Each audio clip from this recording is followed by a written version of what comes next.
May we live? Great. So today is November 3rd, 2021. The time is 7:04 p.m. And I am calling to order the Baldwin Park City Council regular meeting. And I believe we have Pastor Jackson here. If you would be kind enough to lead us in an invocation, please.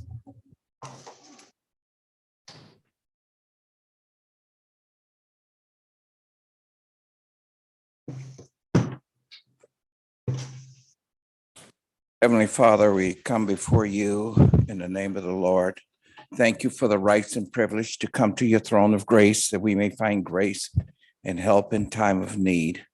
And I just want to lift up some of these needs, Father. First of all, I want to lift up our military before you, Father, those that have lost their lives and those that are abroad. And I lift up our school before you, Father. The battle with the mass, the shots, and all that we're in, Lord, we lift that up before you. You have all wisdom and knowledge and understanding. And we're asking you for our leaders to get wisdom and knowledge and understanding and how to lead this nation and how to lead this city, Lord God. Put your hand upon our mayor and our city council and those that are making the decisions, Father. We thank you, Father God, for bringing our children out of situations with drugs and gangs, Lord God, putting in their hearts and their minds for education and higher education, Lord. We thank you for touching our businesses, Lord God, that the businesses will be built back up once again because of the pandemic that brought them down, and some have even lost their businesses.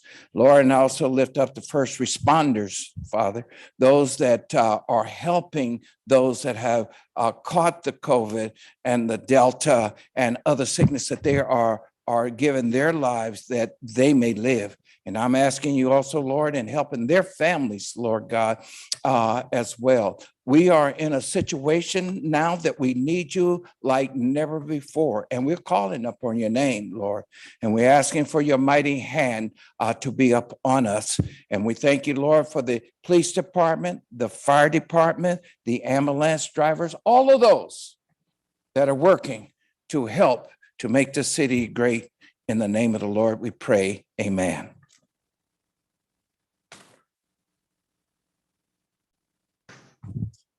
City Manager, if you would be kind enough to lead us in the Pledge of Allegiance. My pleasure, Mayor. Please raise the flag. Raise your right hand over your heart. Begin. Pledge allegiance to the flag of the United States of America, to the republic for which it stands, one nation, under God, indivisible, liberty and justice for all.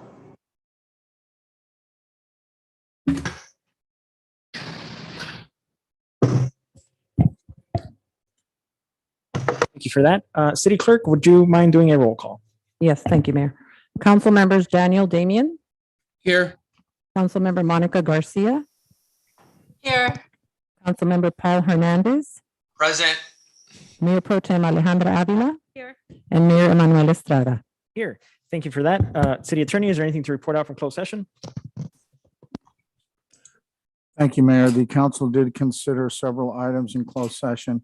I did receive direction on some settlement issues, and no final action was taken. We will report out on those settlement issues once they are final. So there's no reportable action today. Thank you. Great, thank you. And then I'll make a motion to adjourn the City Council special meeting. Can I get a second? Second. Great. Any objections? If not, the special City Council meeting is adjourned, and we go back to our regular City Council meeting where we have a presentation by Shelley Price, the Senior Manager for SUFA, regarding solar powered digital science for transit sub-locations. Yeah, good evening, Mayor and council members. If I may, I'd like to just provide a little bit of background before we get started. So recently, in the most recent amendment to the city's transit services agreement, the city removed the largely unsuccessful bus shelter advertisement program so that it can be brought in-house. Staff has explored options and is proposing placing the SUFA branded signs that you will see here today in the presentation. The signs will be placed at various transit stops as part of a proof of concept to provide transit users with relative real-time information such as bus arrival times. The signs are ad-based and will complement the shelter kiosks that are already in place. I've asked David Lopez, our transit coordinator, to be here.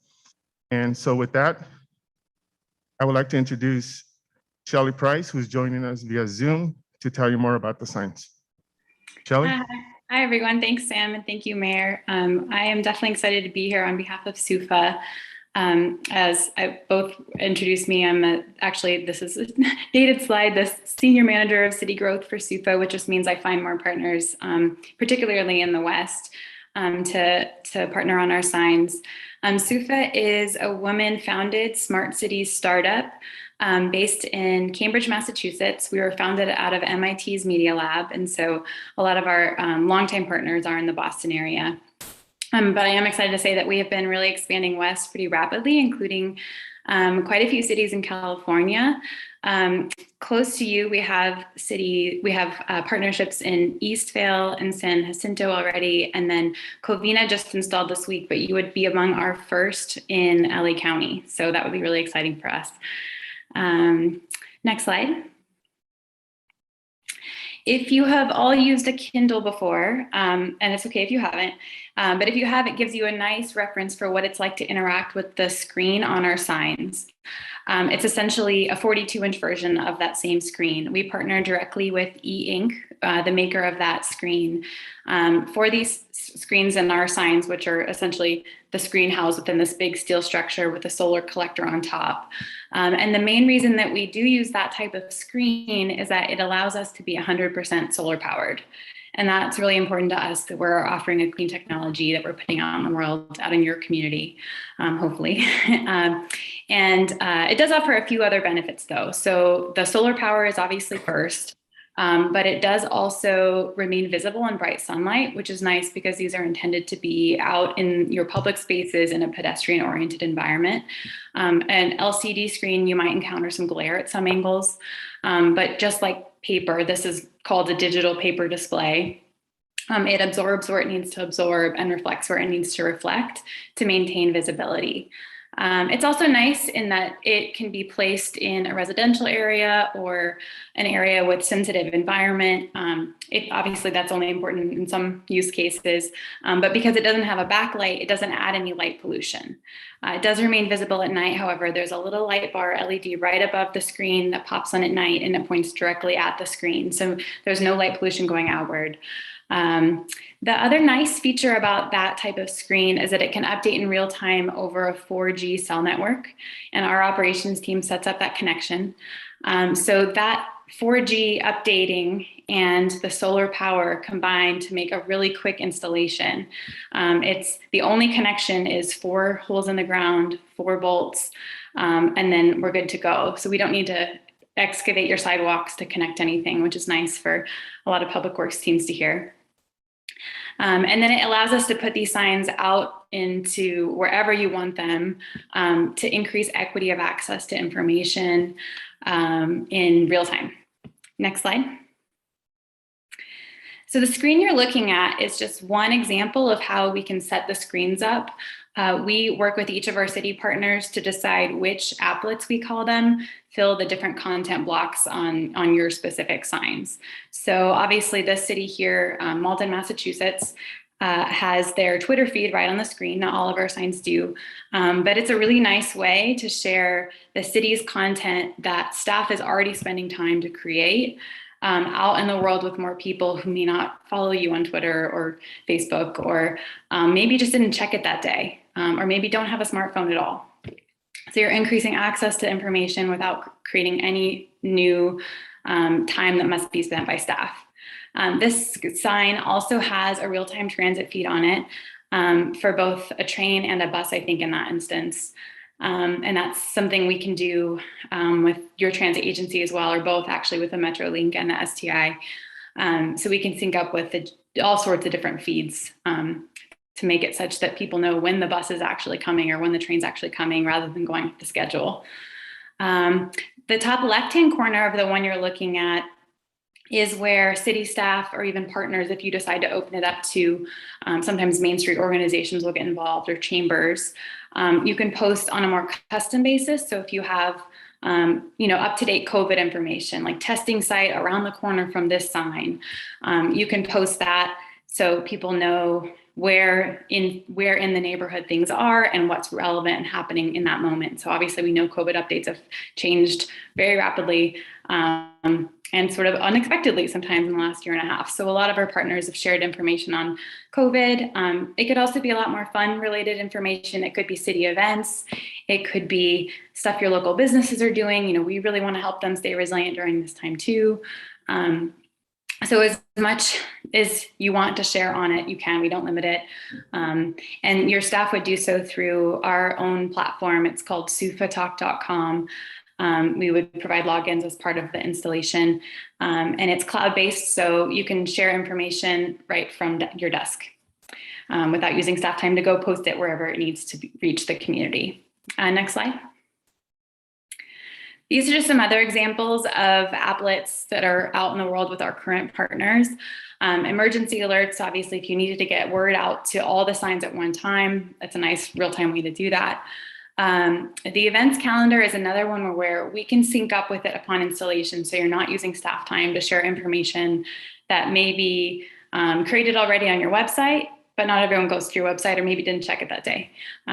I worked for the city here. I'm in Las Vegas. I'm closer to you than the rest of our team before I came to SUFA, and I didn't check the city's website, and I was an employee. So you're at least expanding the audience somewhat.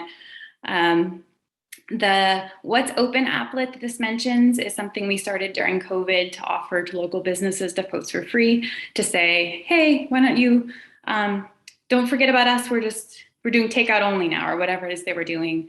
A lot of cities have obviously, as we've opened up a bit more, changed this to be what's new. And then some have moved away from using it.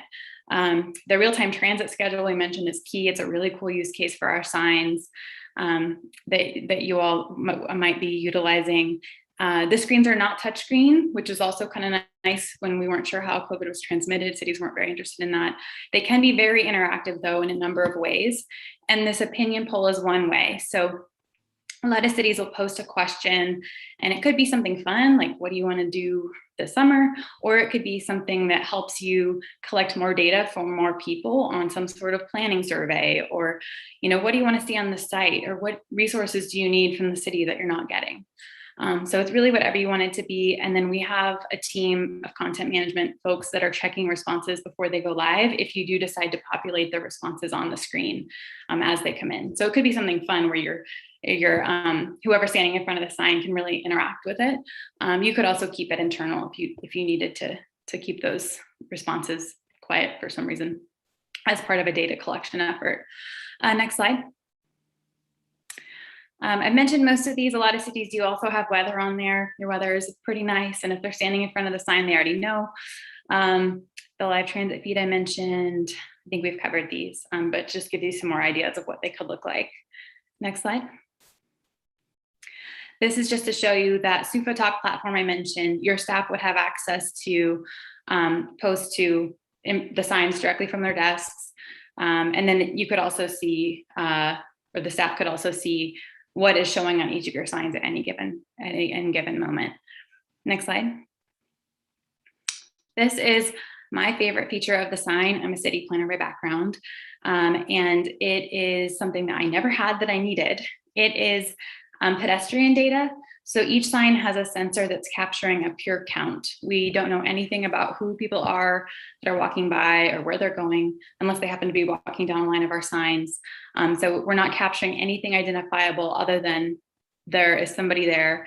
And then we are able to provide that count back to you in this interactive dashboard, or to your staff, so that you can make more data-based decisions about infrastructure improvements, or to know how many people attended an event this year over last year and what might you need to tweak about your messaging for it.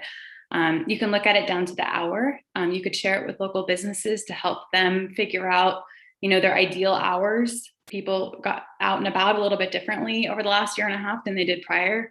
And if businesses aren't open, they might not see that there's a big crowd happening before they open.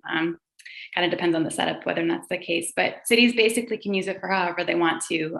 They can apply for grants using this data to show how many people a project is likely to impact.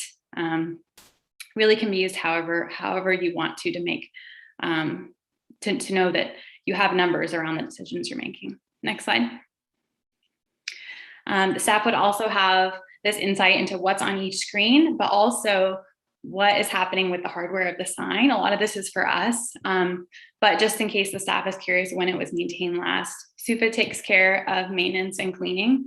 And so they otherwise, hopefully wouldn't be able to tell, assuming that we keep it in tip-top shape.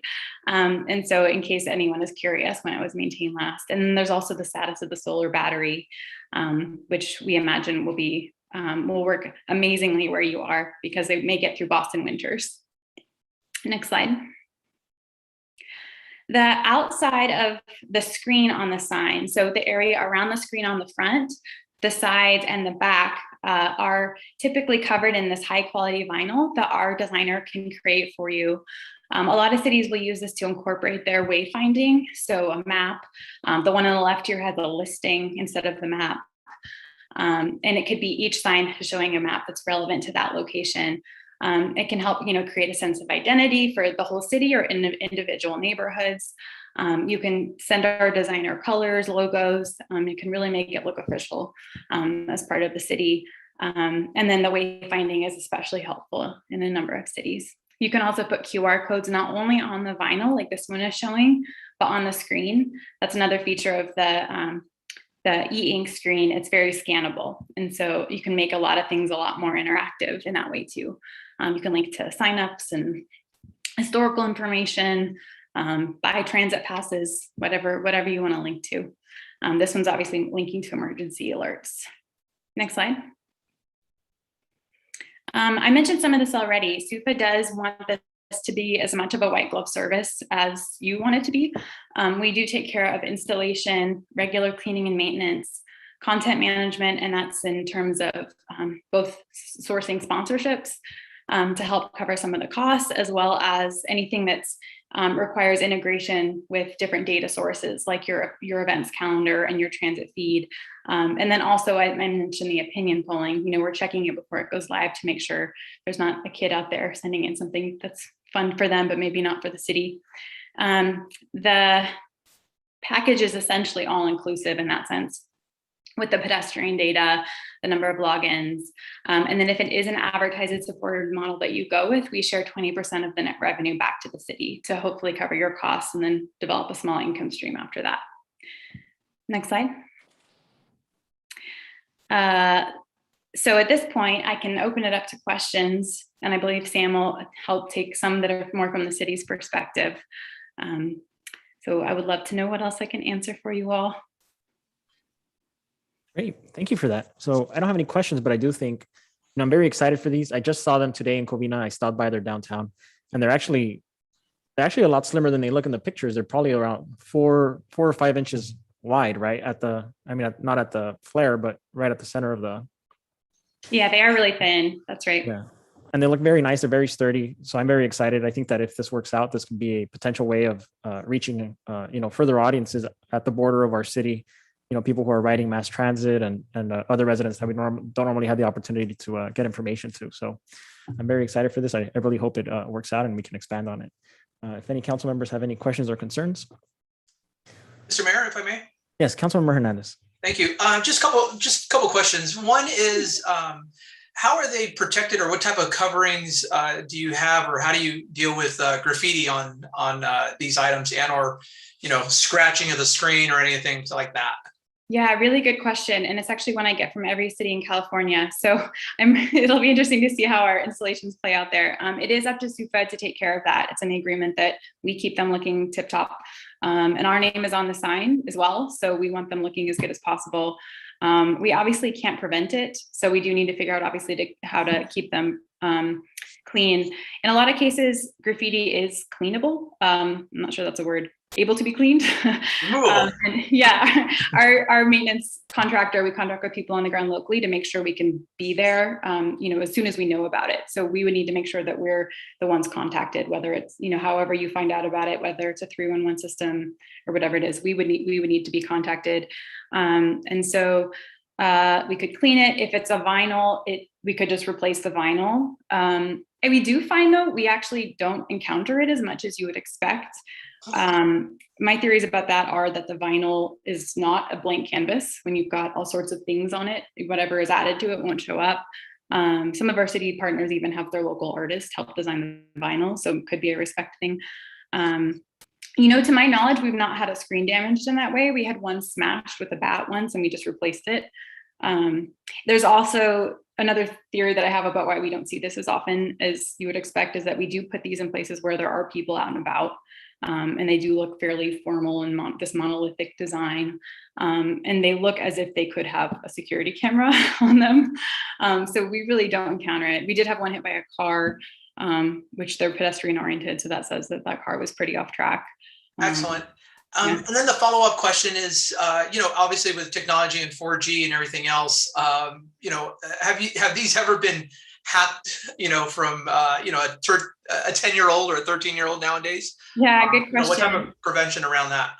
So I actually don't know if I can speak to the technology around why we have not been hacked, but we do have cybersecurity, cyber liability insurance that we also cover the city with. And then we can override anything that shows up on the screen, which is typically coming from our cities. But if it were the case that somehow someone were to get in and it wasn't a city, we can take things down immediately, basically. That's a really good question. I can follow up with you if you would like more details on the hackability.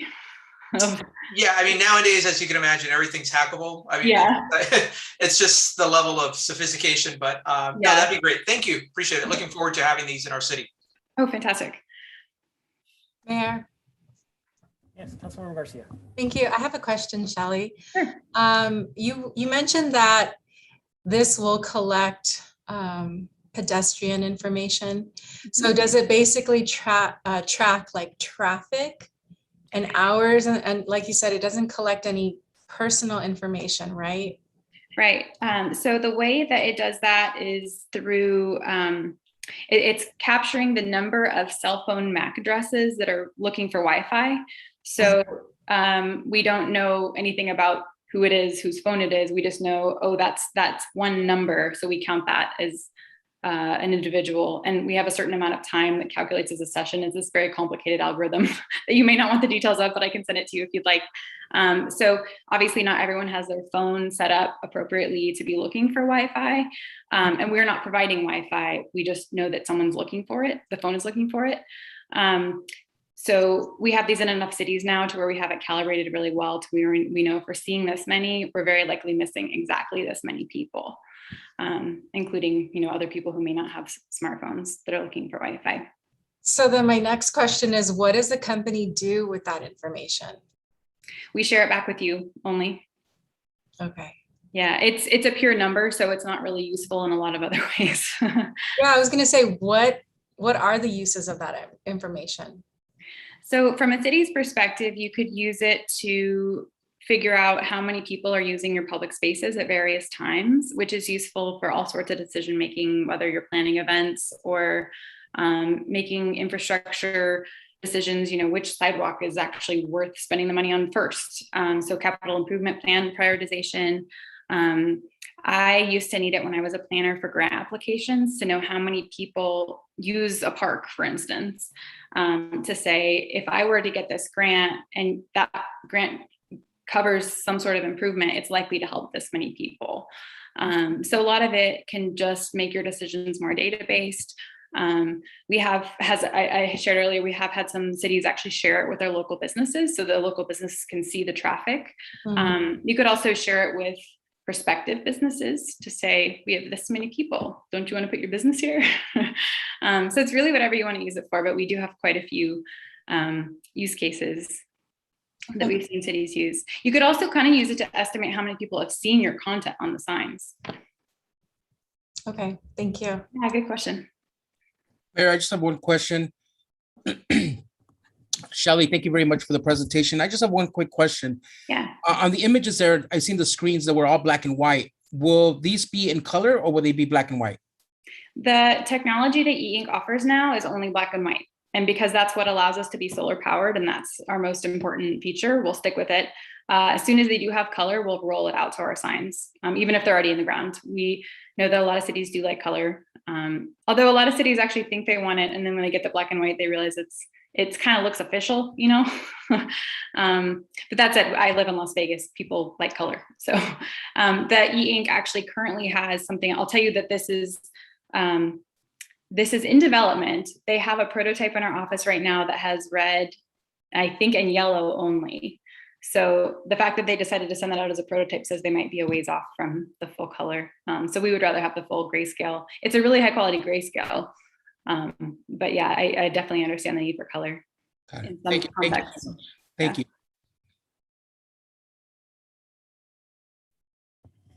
Great, thank you. Well, it seems like everybody got their questions and comments answered. Sam, I don't know if you have any extra comments, but if not, thank you for working on this. And of course, thank you to Shelley for working on this great presentation. I think it's a great, I think it really is a great opportunity to start giving a little bit of a vibe to our downtown. I'm really looking forward to it. Thank you, Mayor. Great, thank you. And thank you for being here virtually. And so at this moment, I will move to open public communications. Chief Deputy, City Clerk. Yes, thank you. Catherine Lozier, library updates.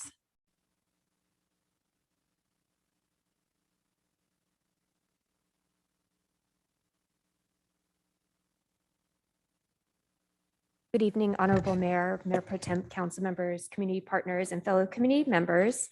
In November, the LA County Library is going to be celebrating the Native American Heritage Month. Our American Indian Resource Center has planned out virtual programs, as well as on our website has created book lists, has created activities, and has also created a Native American Heritage Month virtual film festival using our online Canopy film streaming platform. It's free for use with a library card and PIN number. You can sign up for one of those online. And it will include 4 films, and the titles are The Rambler, The Indians Who Rocked the World, Man Killer, Activist, Feminist, and Cherokee Chief, How People Got Fire, and Barking Water. In addition to the films, there are discussion guides and other resources, including more movies that you could stream free with the library.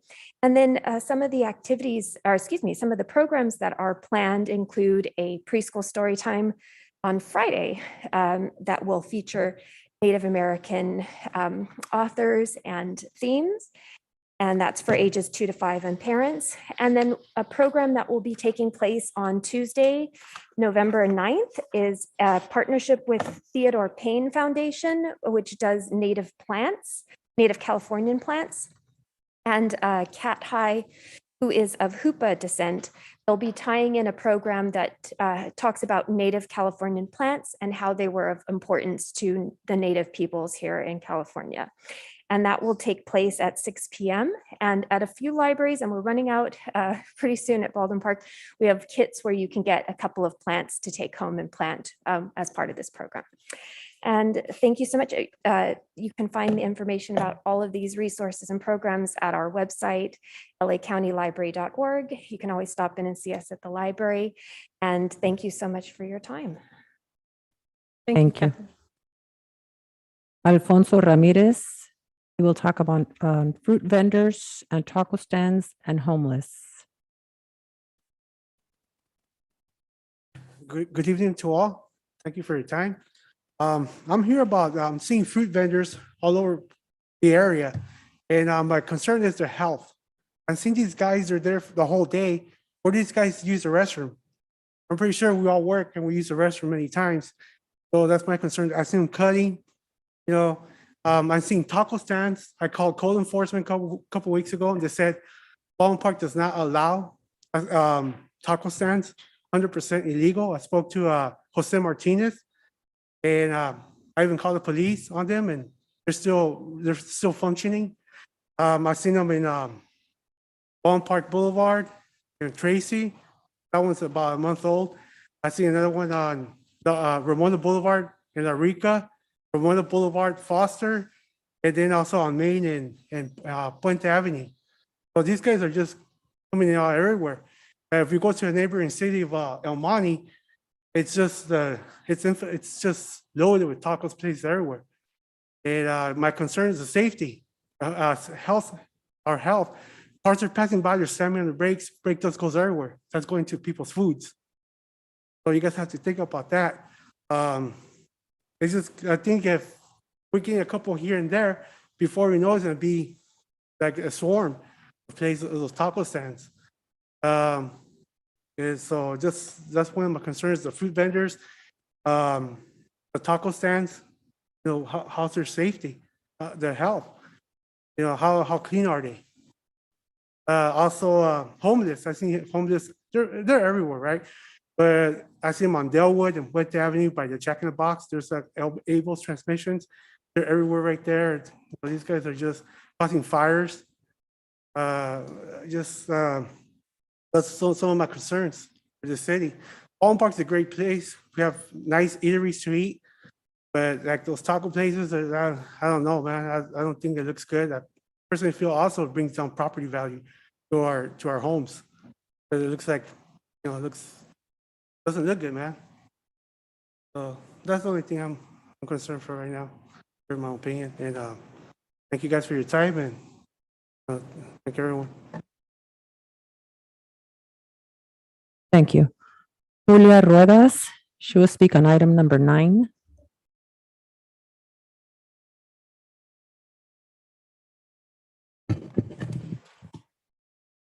Good evening, Mayor Estrada and members of the City Council. My name is Julia Ruedas. I'm a policy analyst with Los Angeles County USC Medical Center Foundation, working with Tobacco Control and Prevention Program managed by the Los Angeles County Department of Public Health and led by the Breathe Free Baldwin Park Coalition. This evening, we look forward to continuing the discussion and we are joined by adult members of our Breathe Free Baldwin Park Coalition. Coalition members have been focused on educating and informing the community of Baldwin Park on the health impacts from the use of flavored tobacco. They've been creating education opportunities and programs to improve awareness about the dangers of vaping addiction and to decrease youth vaping. We're excited to be here tonight, especially as this month, many can participate and join the Great American Smokeout Day movement on November 18th, an opportunity to challenge smokers to give up on cigarettes for 24 hours. This first step is the beginning toward quitting cigarettes forever. We are here this evening to be a resource in regards to item number 9 on tonight's agenda, second reading of ordinance number 1463, prohibiting the sale of flavored tobacco products. This evening, we are here to provide answers to questions with regarding to community-based efforts and concerns about vaping that has been deemed an epidemic by the U.S. Surgeon General. Due to the Delta variant, COVID-19, and after-school athletics, our Breathe Free Baldwin Park youth members were not able to attend this evening, but have provided written statements to share their perspectives about vaping in the community. We appreciate your time this evening, appreciative to staff, and very grateful for the opportunity to coordinate resources from the Department of Public Health, as well as Public Health Law Center with staff in preparation for the second reading of the ordinance. Thank you very much for your time and for your consideration. Thank you. Xochitl Escalante will also speak on item number 9. And I just wanted to, she will need an interpreter, so the interpreter is online. Xochitl, Le pido que hable clarito, una oración a la vez para que el intérprete pueda interpretarle, ¿ok? Gracias. Gracias. Buenas noches, honorable señor alcalde y miembros del concilio.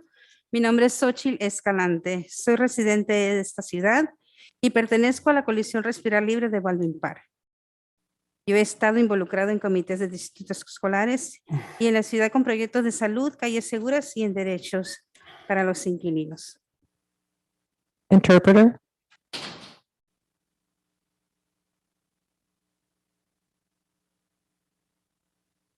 Interpreter, are you there?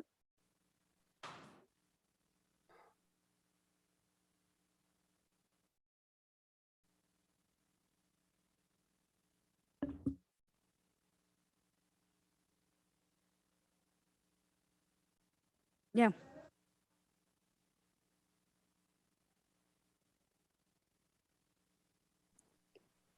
Sorry, the interpreter wasn't ready. Can we have the speaker start all over?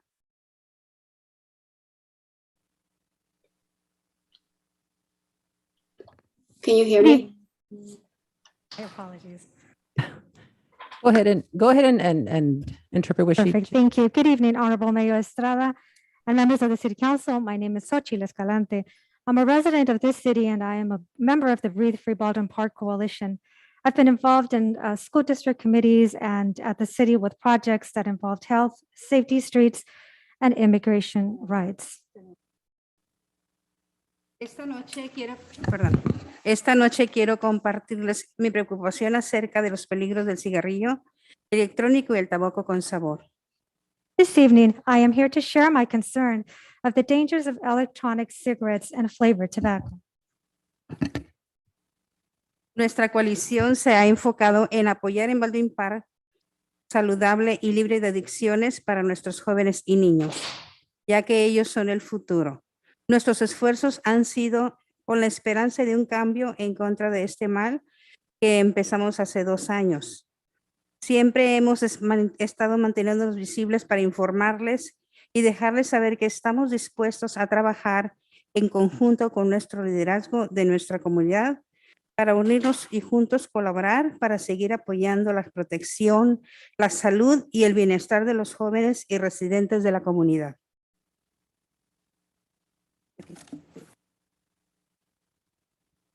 Our coalition has been focused in helping to create a healthy vision for the city of Baldwin Park, free of addictions for our youth and children, as they are our future. Our efforts have been done with the hope of change against flavored tobacco, which began over 2 years ago. We've remained visible for the purpose to inform and to let you know that we will always be willing to work with you and to collaborate with the leadership of our community and together continue to help protect the health and well-being of our youth and residents of the community of Baldwin Park. El adoptar una póliza en contra de la venta de productos de tabaco con sabor dará resultados positivos y ayudará a disminuir muchos problemas que atraviesan en nuestra sociedad. Yo apoyo a pólizas que prohíban la venta de todos los productos de tabaco con sabor y animo a la ciudad de Baldwin Park que siga y se una a la lista de ciudades de California que han prohibido la venta de productos con sabor.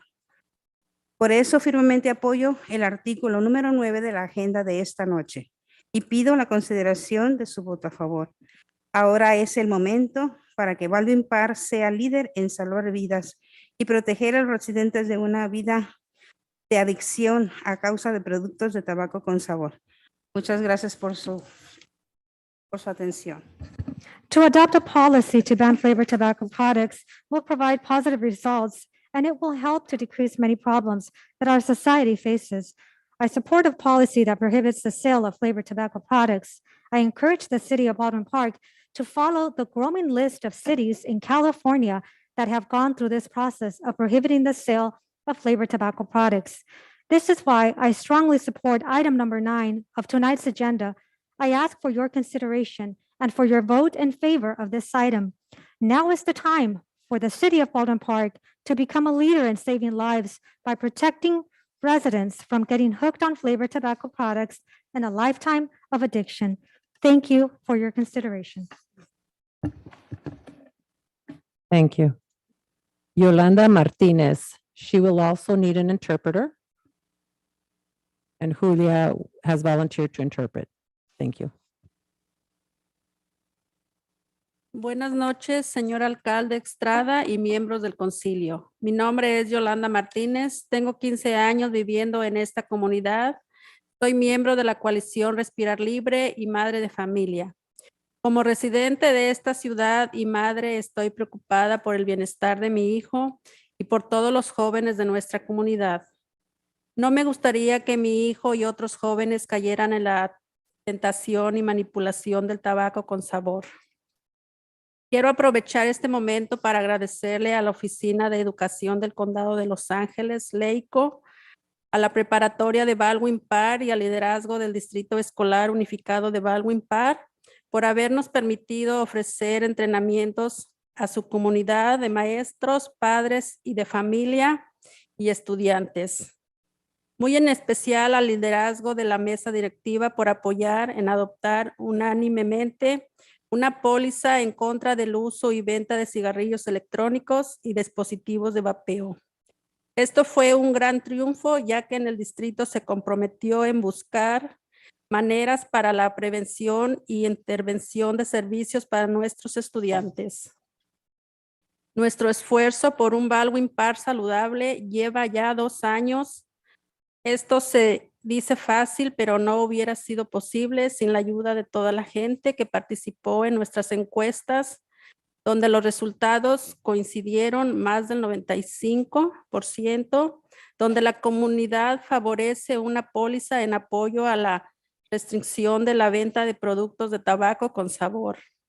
Gracias a nuestro liderazgo que hace posible eventos comunitarios como Market Farmers, gracias también a los parques y todas las oportunidades que la ciudad brinda a miembros de nuestra comunidad, como los campos para jugar soccer, ya que ahí tuvimos también la oportunidad de interactuar con la gente. Por último, quiero aprovechar para agradecerles a ustedes nuestro liderazgo por su apoyo al considerar una póliza que prohíbe la venta de producto de tabaco con sabor en nuestra comunidad. Su voto a favor de eliminar estos productos es un voto hacia los valores y compromiso de Baldwin Park para un futuro saludable para nuestros futuros líderes. Por lo mismo, estoy a favor del artículo 9 de la agenda de hoy y apoyo una póliza que prohíba la venta de productos de tabaco con sabor, ya que hace daño a los jóvenes de nuestra comunidad. Muchas gracias por su tiempo. Good evening, Mayor Estrada and members of the City Council. My name is Yolanda Martinez. I've lived in this community for 15 years.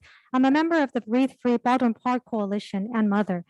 As a resident from this city and mother, I am worried for the health and well-being of my son and for all of the youth of our community. I wouldn't like it if my son or other teens would fall under the temptation and manipulation of flavored tobacco.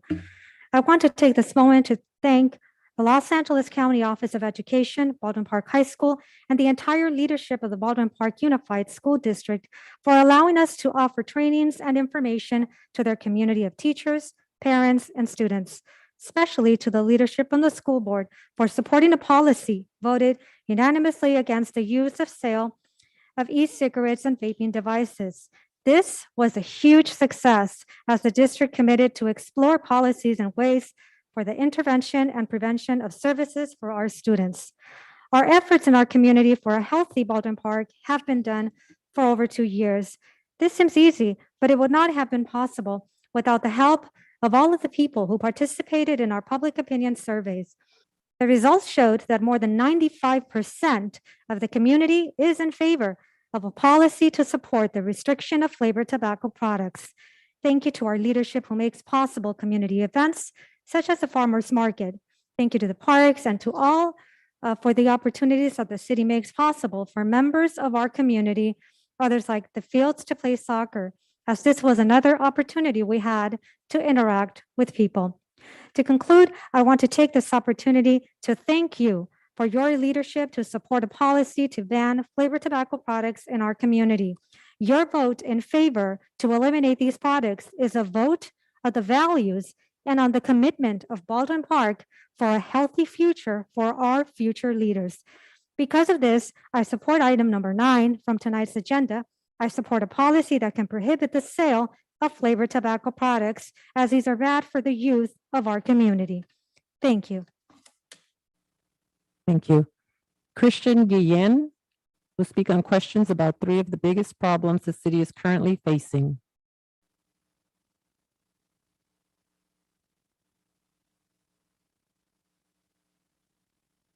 Hello, everyone. My name is Christian Guillen. I am a student at Cal State Fullerton, but I'm a resident here at Baldwin Park.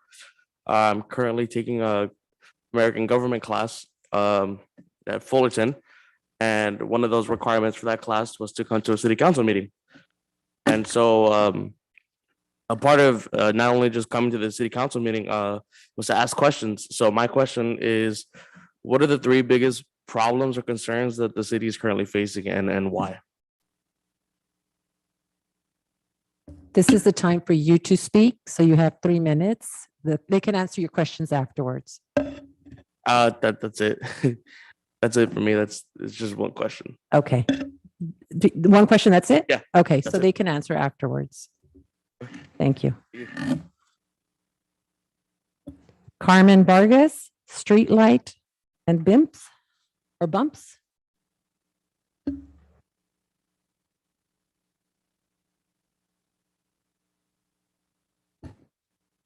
Good evening, Honorable Mayor, members of the City Council, city staff. My name is Carmen Vargas. I'm a homeowner and resident here in Baldwin Park, 3856 Willow Avenue. I am at the corner of what is commonly known as Puente and Willow, but in reality, I think it's Route and Willow, right across the street from Baldwin Park High School, the entrance of the student parking lot. I'm calling to, I came today to ask, I know this was brought up a few meetings ago, to ask that the city heavily consider 4-way stop and or speed bumps and or flashing lights, something to slow cars down.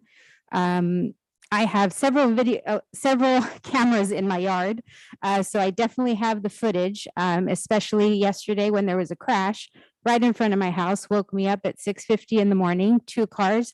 Your police has the police report because they came. And it's pretty frightening when you have a 16-month-old baby and you wake up terrified that car is going to crash into your house. So if you can please either do the speed bump test and or if you all were planning on attending the football game tomorrow, just look in back of you when you're sitting on the BP side and you will see the level of speed that the cars take from, because the stop where Puentes, where you turn in to go to Baldwin Park if you're dropping off a student, all the way, there's not another stop until you get to West Covina. I'm right at the border. For the safety of the residents, there's a lot of high school students that literally run across for their lives to get to the parking lot. Students that are coming in and out of that parking lot, and also the cars that are actually going, left or right off of Willow. It's a curve. For those of you who don't know, it's a curve coming onto that street. So it's very difficult for anyone pulling out of Willow to see the cars to your left. You literally have to cross your fingers. That's what I do. And when anyone comes to my house, I tell them to make a U-turn, which you shouldn't have to do on a street. I mean, I think that it's, if anything, speed bump for cars to know that they're, they need to slow down. And the last thing I'd like to request, if possible, to consider 2 cement pillars in the corner of my house to protect my home, because that car yesterday morning came very close to hitting my house. Thank you. Thank you. Pauline Sliker will speak on item number 9.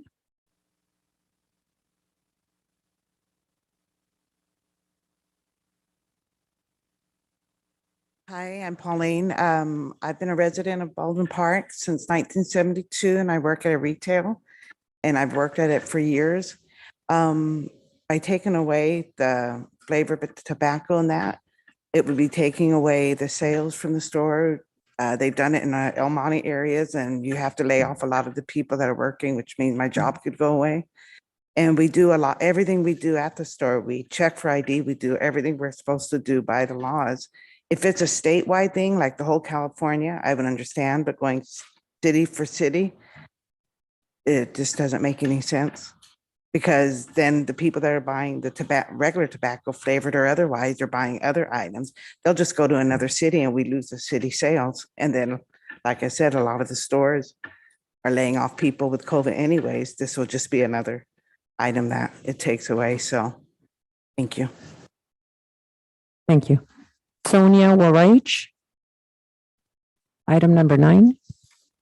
Hi, good evening. My name is Sonia. On that note as well, I'm a local business owner. I own a convenience store here in Baldwin Park. And COVID was a very tough year for us. And cigarette sales definitely carry through our business. Taking away the menthol ban for just the city itself, we've seen customers come from El Monte coming to our store, and now they're going to move to West Covina and the other cities surrounding that have not made this initiative. So I'm here today to ask you to please postpone this ban until the statewide initiative in November, and we can vote as a state to let us know if, we can ban menthol as a state, and that way it won't harm the businesses that are, looking forward to the customers that are coming to us and not the city right next door, because I am neighboring the next city. So I'm asking for you guys to please allow the state to decide. We have a very beautiful state that is very health conscious. I think as a state, we can make that decision, but I would ask you to please allow it to be a statewide initiative and not a citywide initiative for the businesses of your city. Thank you. Thank you. Andy Cam will speak on item number 9.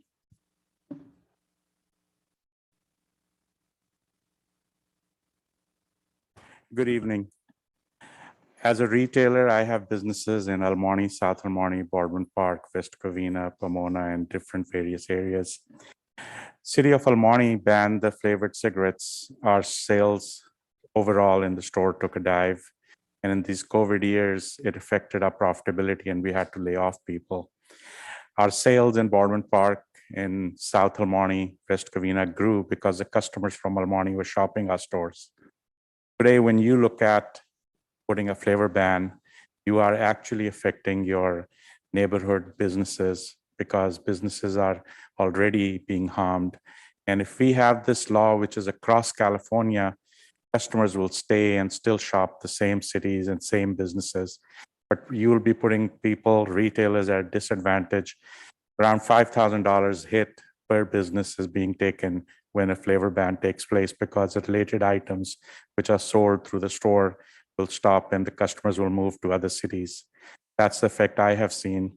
As you look at banning, certainly in Baldwin Park, we will see the programs as a retailer we do with schools, their programs we do. We have good monitoring system. Vape sales have already been stopped in state of California, so no retailer is selling vape. When people say vape is affecting our kids, that's basically not a right statement because there is no vape sales in our stores. So to keep our businesses in Baldwin Park effective, profitable, we need to just work with California and all of California. And on the other hand, our customers are telling us that they are buying their cigarettes over the internet. So a lot of internet sales are taking place. That's another way our revenues are being affected. So as city leaders, I ask you, give us avenues, open up avenues where we can start making profits that we will lose to if you take away the flavors. CBD, give us, we can offset our profits. But the thing is, good people like Pauline Sliker are sitting here who have been working, living in Baldwin Park. People like Pauline and others will lose their jobs. People like me could lose my business. So we are looking at that you maintain and let's stay with California. If California bans it, we all will be on the even playing ground. And that's all I ask for. Thank you. Thank you. Jorge Garcia, he will speak on vendors.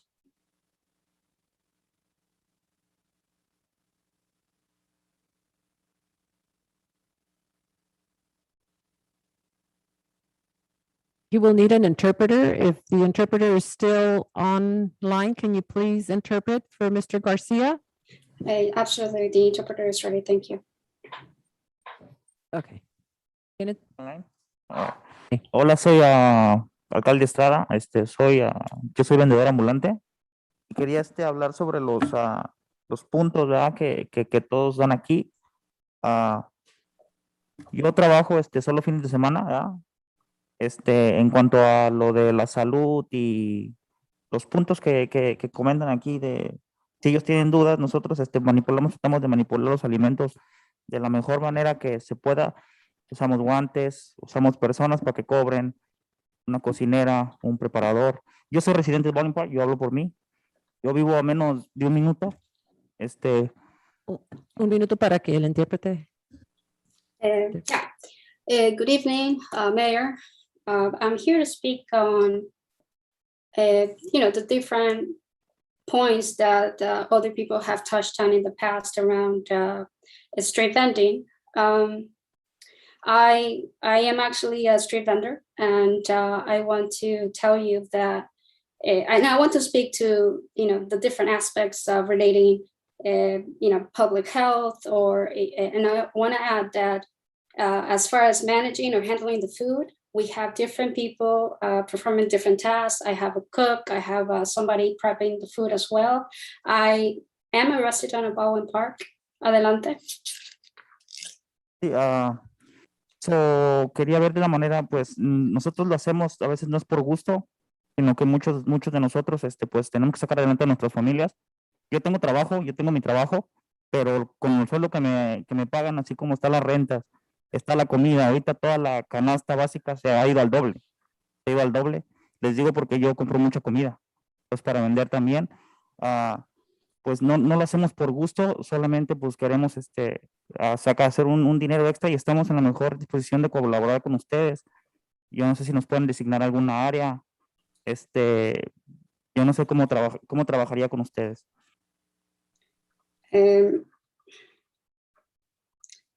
And yeah, we are doing this not because we want to, but because we have to.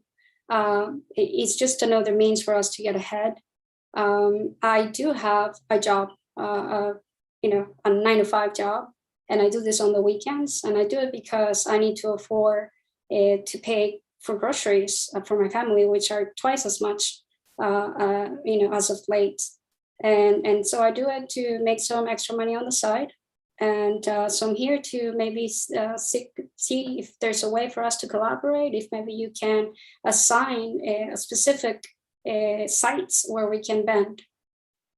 Adelante. Sí, en cuanto a la mayoría de la gente, mis clientes, estoy hablando por mí, en especial por mí, los clientes, muchas de las casas donde yo vendo, son clientes de enfrente, de ahí mismo de las casas, de los departamentos, y ellos me han dicho a mí, nos han dicho también a mis compañeros, porque hay más vendedores ahí, que es bueno que esto esté pasando en Bowling Park, porque antes no había. Entonces, y ellos no tienen que salir a otras ciudades a hacerlo, porque de todos modos, si nosotros no estamos aquí, ellos van a salir a otras ciudades. Ellos van a salir a otras ciudades y eso es lo que ellos nos han dicho a nosotros. Entonces, yo no sé, sí, ahorita con el Instagram, si me pongo en la Rica, me pongo en la Oli, me pongo en la Main, con el Instagram, con las redes sociales, la gente va a seguir llegando. Entonces, lo que nosotros quisiéramos que si nosotros estamos dispuestos a contribuir con ustedes y trabajar con el Estado, de acuerdo con las leyes de salubridad, y pues hacer lo que ustedes nos dicen, pero si nos dejaran trabajar, yo no sé, si nos pudieran designar algún lugar, ciertos días. Nosotros no trabajamos todo el día, solo trabajamos 3 horas. I'm going to speak for myself, but I know that in the residential area that I work in, a lot of the customers tell us that it is a good thing. It is a good thing that we are there because they don't always have, I guess, this type of service available to them. And so I think they believe that this is it's a good thing that we're there, because even when you prohibit us to be or ban in the area, through social media, there are ways to get people to actually find us. So essentially that very same people will find us elsewhere. And so again, I reiterate my willingness to work with you. and to also work with the Department of Public Health and adhere to any rules and regulations you may come up with. Maybe perhaps, coming up with a certain number of days that we can vent and that sort of thing. Adelante. Por último, pues es todo lo que yo quiero decirles y pues si a la gente no, si la mayoría de la gente no nos quisiera, pues yo pienso que la mayoría de la gente no nos comprara. Entonces, las pruebas están allí y pues nosotros estamos en la mejor disposición de que ustedes nos ayuden, que escuchen nuestra voz y eso es todo. Muchas gracias.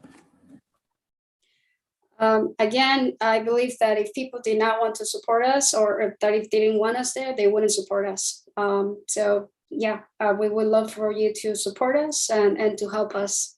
Thank you. Thank you. Elias Flores has a question. And I believe, ¿necesita intérprete, señor Flores? I'm gonna try in English. Apologize to I say anything wrong. Not English, not my language, but I'm gonna try that. I just got a question. Actually, I've been citizen for Baldwin Park over 35 years. I never went to the police window for any issue. Pretty much, like a week ago, I went to the police and they told me this is not criminal, so nothing we can do by you to help you. And I understand that. I went to the second floor over here and then this guy, and actually they say that's also, we cannot help you pretty much. I came here actually and I say, okay, pretty much I understand I need a lawyer for my situation. But my question is this, actually, when my neighbor come and on a place, and I got information that some corporation buy that property. So when he come and actually they're gonna cut those trees, I believe this is his property and he got the right to cut those trees. They are in his property, they belong to them, that's my understanding. But when those trees, they got so many beehives in there. And he properly decide to kill those animals. I think this is something different. And the process when he does the project for me, I am in my house doing my own business. We live in over 20 something years with those beehives in there. We never bother. I see my neighbor, they never got any problem with those animals. I think it's a decent, we had to build homes, we had to make a room for humans, but there had to be a way to remove animals or the wild animals away. To me, that's wrong. To me, that's criminal. I'm sorry, I never bothered come here over 35 years, but to me, they need attention somehow. I can take care of myself. I can get a lawyer and sue wherever the owner because the contractor, they don't give me any information at all. I can take care of myself, but somebody had to take care and think by those animals. It's all I gotta say for now. Do you guys need any information about that or anything? My name is Elias Flores and I'm a resident and my address is 4147 Harlan Avenue, Baldwin Park. And this issue pretty much is next to my home. Thank you. And can you get his phone don't number bother. also? Okay. If you can give your phone number to Ron back there, please. I think my phone number, my email and Oh, if you- everything. Give it to him in the back. You can talk to Ron right there. Thank you Okay. so much. Yes. Uh, Okay, thank you. We have 3 phone calls, speakers who requested to speak tonight. The first is Kiana Martinez.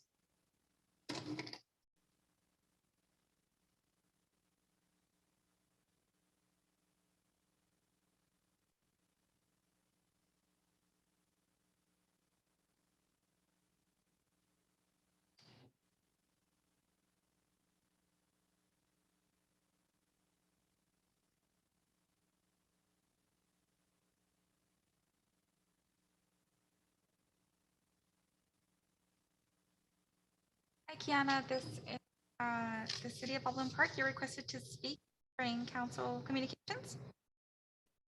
Hi, your time starts now. Okay. This is Kiana, resident of Baldwin Park. I'm going to comment on agenda item number 14, I believe.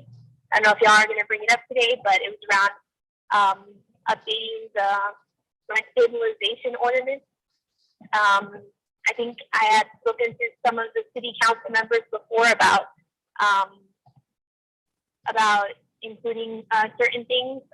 So we do want to know about an update on the rent freeze so that our tenants can be clear that there is a rent freeze at this time. I think it's important as well to continue the local emergency because we're still in an unprecedented economic crisis and people are still not able to afford their rent, and there are no other state or county protections for non-payment of rent due to a COVID-19 financial hardship. Our families are still struggling with that, and so we think that we should extend that. I know we also talked about turning off services, so like utilities. I think I had mentioned that before in a previous council meeting about including that, some penalty for shutting off utilities and services like that for rent-controlled units, for everybody, but especially for rent-controlled units. Folks at LA Voice and the tenants groups on tenants we worked with on Fraser and different streets like that have spoken to us as well about including other types of housing in the rent stabilization ordinance, such as condominiums, duplexes, and triplexes. In other rent control ordinances, they are included. So not single family homes, but sometimes they do include duplexes and triplexes at the minimum. So I think that will be good to include as well.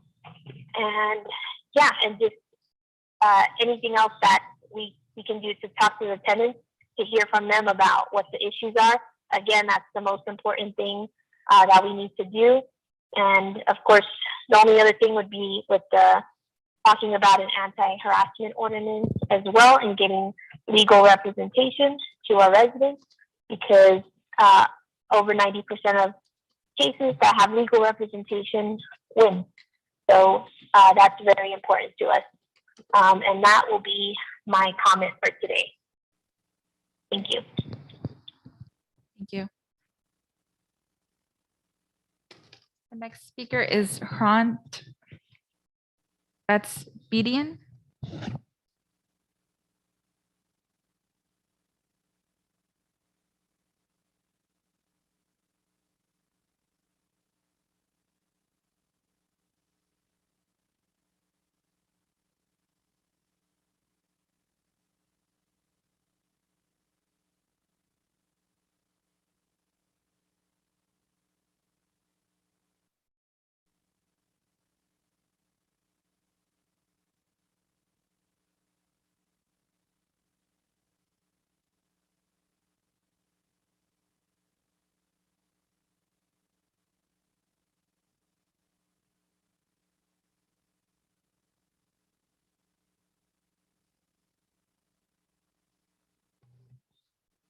Mayor, there was no answer. Would you like me to try that again or skip? You can try one more time and then you can go to the next.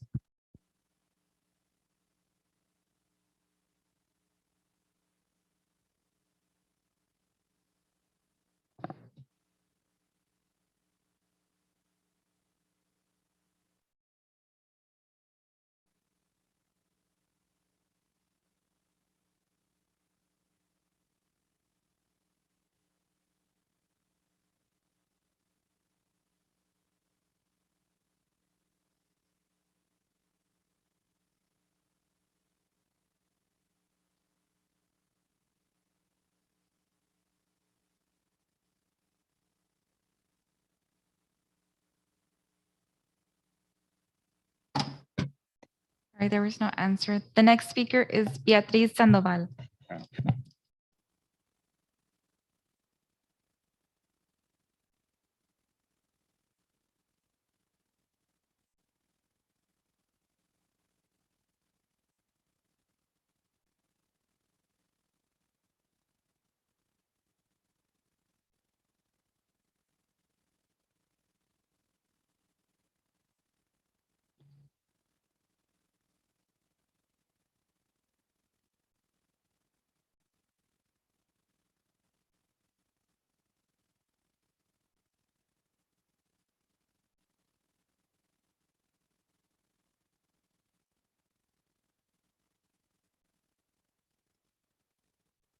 Estamos hablándole de Baldwin Park.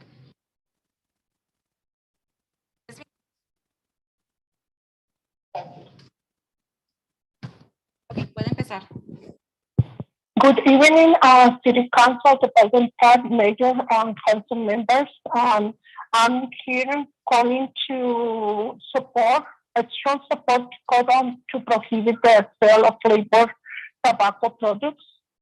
I think the prohibiting the sale of flavored tobacco is the first step to protect the health of the youth and children, and especially those who are students. The students who watch also the students who work from the school to home. I know the great outreach job the coalition did because now many parents are aware of how much damage made the tobacco flavors to their children. It's good step as the first good step, and we need to work together to keep these our children safe of these cigarettes. And also, I want to bring my opinion, and also I like to humbly ask you to establish simple application and follow up the state laws about street vendors. The street vendors bring many benefits to our community, like income for our families.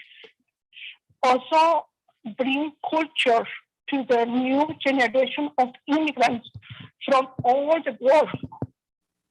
So also, this is a beautiful way to connect us as neighbors. I remember exactly 2 years ago when I moved from one condo to other place to live, and I got to eat outside in the corner, eat some tacos, and I meet there my neighbors, and we have a great conversation, and not only talking about the delicious was the tacos, but also about the building where we live, and we make great connections. So street vendors or the food in the streets is part of the culture, not only about Mexicans or Latinos. This is a part of the culture of many, many other countries. So this is a beautiful gift the other communities and other cultures bring to our neighborhood.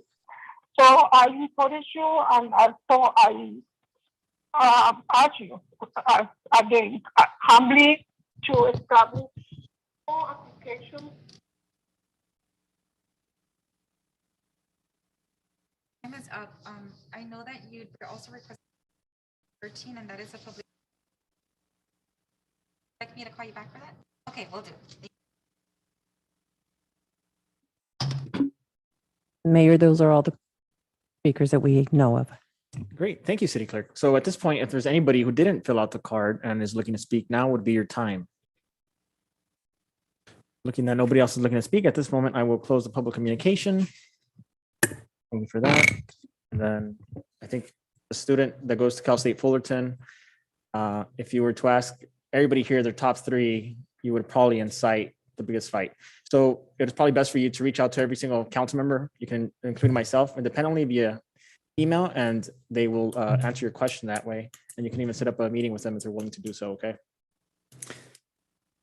And so at this point, we will move on to Mayor, may I make a yes, comment?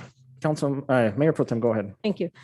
First of all, I want to thank all the speakers that came out and speak in regards to their items. It's greatly appreciated. I like to hear everybody's thoughts and opinions on the items that we have on the agenda. I want to ask Sam on the streetlights and bumps of where Ms. Vargas is talking about. I know exactly what she's talking about.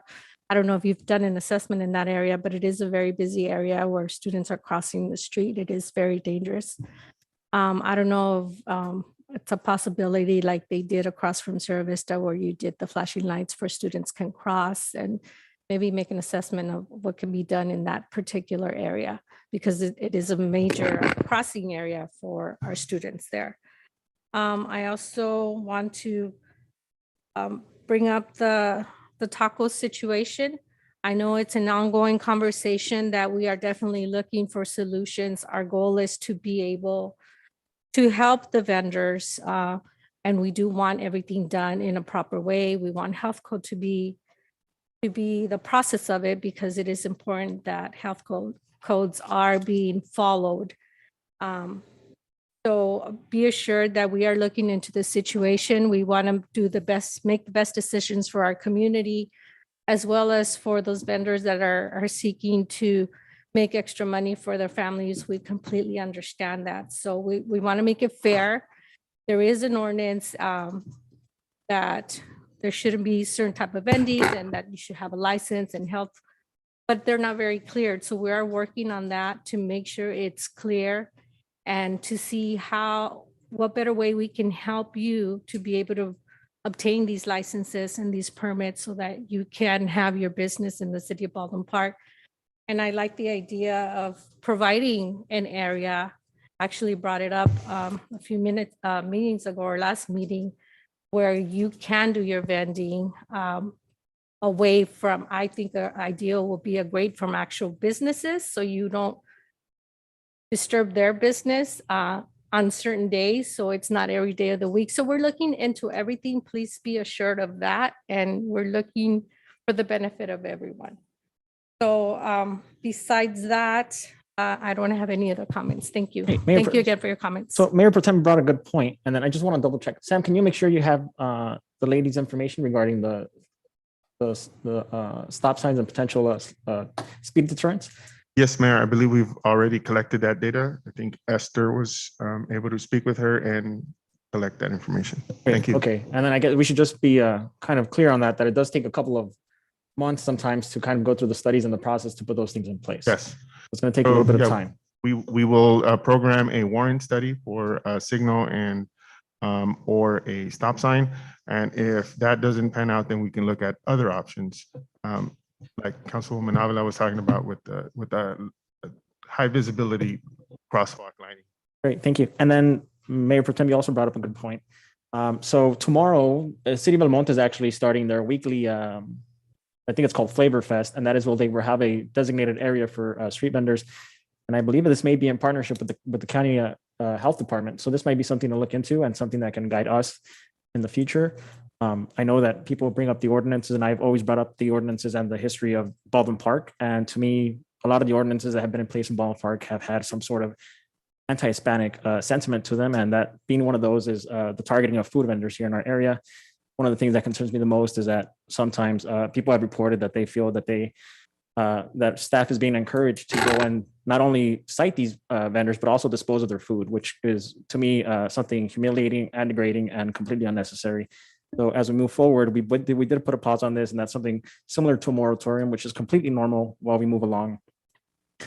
So we are working on this, but we don't want to move too fast and just pass something just because we can. Ordinances take a lot of discussion and take a lot of critical thinking. So that is a process that we're in currently. And then, yeah, hold on. And then somebody else mentioned homelessness. So something that we've been talking a lot about here, and something that we've been focusing on heavily. And I believe our tiny home village is actually opening up in a matter of weeks. So for anybody who is new to the homeless issue, there is something called Martin versus Boise, and that is a lawsuit that has since been upheld by the Supreme Court, ruling that you cannot simply ask the homeless to pick up and keep it moving. That constitutes inhumane punishment, and that is a violation of the Eighth Amendment. So therefore, in order to ask these individuals to get off the sidewalk, we have to provide them services. So that is another important topic, and that is something that else that we are working on. Well, thank you. Yes, Councilmember Garcia. Thank you. I did want to mention that I have received calls regarding the street vendor issue, and I've received calls from businesses and residents. And I don't think this is an anti-Latino movement. I think what it is, you know, we do want to enforce laws and we want to be in compliance with the county and with the state laws. And we do have an existing policy that, according to our last meeting, it is in compliance with county and state. And I don't think that there's anything anti-Latino about that. It's simply, we're trying to comply. And we're also wanting to be respectful of our business community. You know, they go through the permits, they go through county health, they work with the city to get all the approvals that are needed. And so I understand their frustration when they're expressing that, you know, people are setting up shop kind of close to their business and without the permits. This has been an issue for me with regard to public health. And I'm very compassionate when it comes to any entrepreneur wanting to put food on the table for their family. It's the story of my family as well. So I am very compassionate, and I understand what, you know, these businessmen and women are trying to do. I think that in hearing the community's response with, you know, the lackadaisical approach that we've taken on enforcing the existing policy and allowing street vendors to come into our city and kind of just set up shop, I think that we're being a little irresponsible in that we are telling the community that the city allows for this operation. And we don't know if that operation has the right permits. So I wanted to take a little bit of a firmer position this evening as compared to what I did the last time. I think, one, it is important to be compassionate. I don't want to see anybody's product being thrown in the trash at any point. But I don't think that it's unreasonable to comply with the county and state laws. And so I think it's important for us to enforce the policy that we have, or to, you know, just quickly move and see how we can comply in a way that works for our city. But second, we've also talked about providing a path for, you know, some of the entrepreneurs that do want to get the permits and have found that process to be cumbersome. So I think it's important that we enforce, you know, what we have on the books, and that we start thinking about programs that can provide greater access to entrepreneurs in our community, including the street vendors. That's my position, and that's important for me to express because of the conversations I've had with business community folks and also residents. I also wanted to take the opportunity, sadly, to close our council meeting on behalf of a good friend, Mayor Brian Urias, who passed suddenly, and his services were today, unfortunately. We extend our condolences. Thank you. Mayor, if I may? Yes, Councilmember Damian. Yeah, I just had a couple of comments. First, I wanted to welcome our Parks and Rec Director, Manny Carrillo, back. Manny, we missed you. We're happy to have you back. We're going to be bothering you to put you back to work. Second, I wanted to thank the Baldwin Park Police Department for their trick or treat event last week on Thursday. I hadn't seen so many children in such a long time, but it was really great to see the community come out and enjoy this event, and looking forward to the Toys with the Cops event coming up next month in December. Lastly, I would like to close on behalf of Roy Baca, who passed away last week on Monday after losing his battle to ALS. Roy was a longtime resident of the city of Baldwin Park, coached Little League here in the city, and I want to send my condolences to him and the Baca family. Thank you, Mayor. Thank you, Councilmember Damian. Mr. Mayor? Yes, Councilmember Hernandez. Thank you. Again, just want to echo the closing remarks of our former colleague and also personal friend of Brian Arias, with the city of Duarte. He was actually a resident of Baldwin Park, and I almost want to call him homegrown. His family had been here for many, many years, and was a proud champion of our community. In fact, he was one of the a leader that made sure that he went to the San Gabriel Tribune and essentially threatened them with essentially the sponsorship that they were paying when that newspaper was referring to our city with a gang moniker. And it was as a result of Councilmember Garcia and others on the council at the time, and others, working with him and, trying to use the bully pulpit of money to make them change their mind. Because up until then, they continue to do that. And it did that type of practice for quite some time. And as you can imagine, nobody wants to have their city referenced in the newspaper by a gang moniker. That just speaks a little bit of who he was and what he did, not only for our city, but for our region. When he spent a little bit of time on the Upper San Gabriel Water District. And then from there, he worked obviously with Hilda Solis's office, partnered with us at various events, and most recently at one of our food distribution, I think that we had back in February or March of this year. So he's always been active in our community and been very supportive of the San Gabriel Valley. And obviously at the age of 40, it's a tremendous loss for many of us that have personally known him, and just generally as a colleague. So thank you. Great, thank you. And I echo those sentiments. I got to meet him not too long ago. I met him when I first got sworn in, a little bit before that. He called me to introduce himself and let me know that he was part of Hilda Solis's office, and he was very courteous and he was very easy to work with and very communicative. So I agree that it is a tremendous loss for everybody at such an early age. Yeah. Yes, Mayor Pro I want to Tem. add one more thing.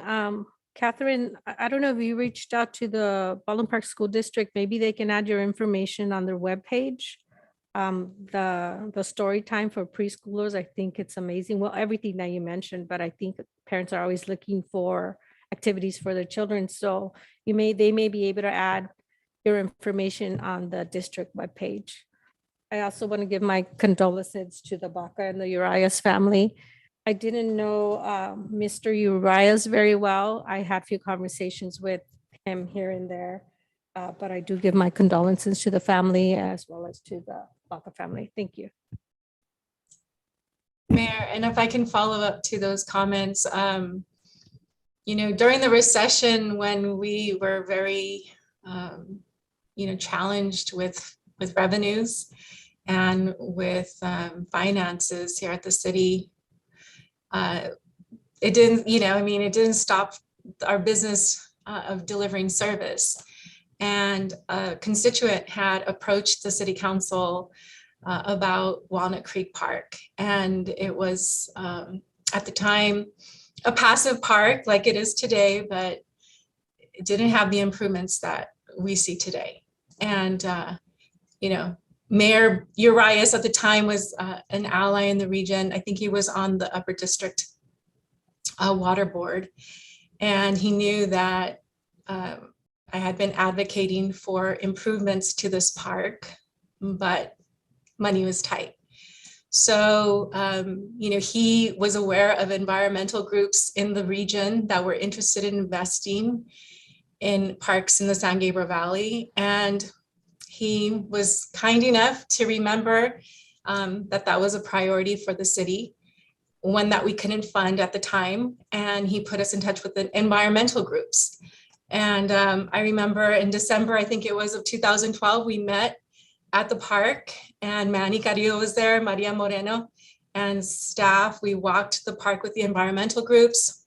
Brian was there because he made that connection and it was important to him.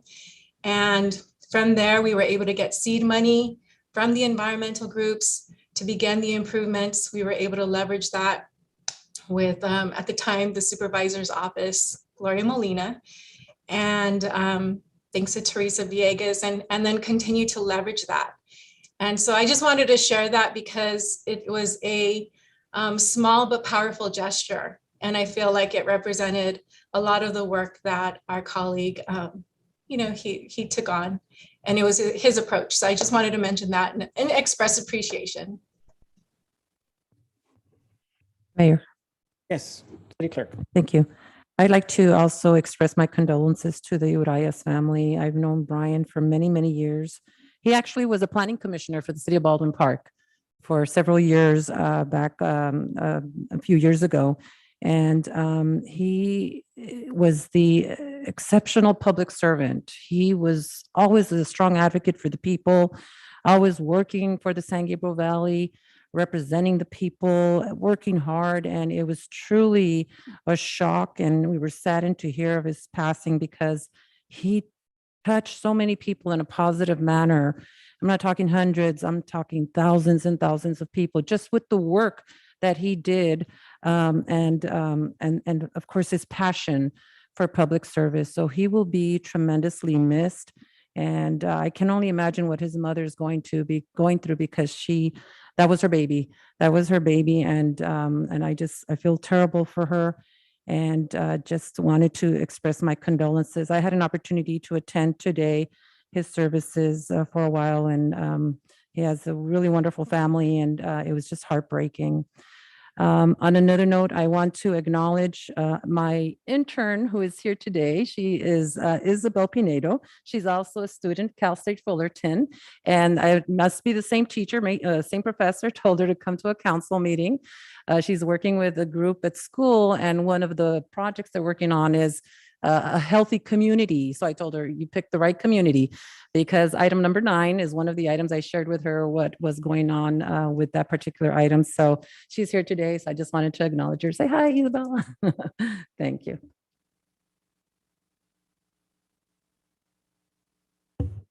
Great, very neat. So at this moment, we move on to consent calendar. So if anyone is looking to pull any items, now is the time. I'd like to pull item number 4.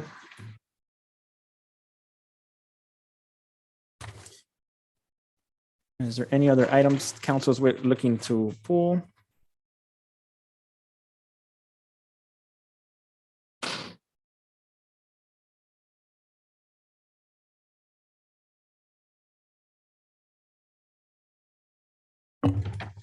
Okay, so at this moment, I'll make a motion to pass items number 1 through 12, excluding item number 4. Can I get a second? Second. City Clerk, roll call. Yes, thank you, Mayor. Mayor Estrada, Yes. Mayor Pro Tem Avila, Yes. Councilmember Damian, Yes. Councilmember Garcia, Yes. Councilmember Hernandez. Yes. Thank you. Great, thank you. So I should have asked this question, Sam, earlier during the presentation, but you said it would be fairly quickly installed. So we approve them today. Is there a timeline? Yes, so we're looking at having everything sorted out so that we can start installation within 4 to 5 weeks, depending on the graphic art that we're going to be placing on it. So we're looking at about a month to a month and a half.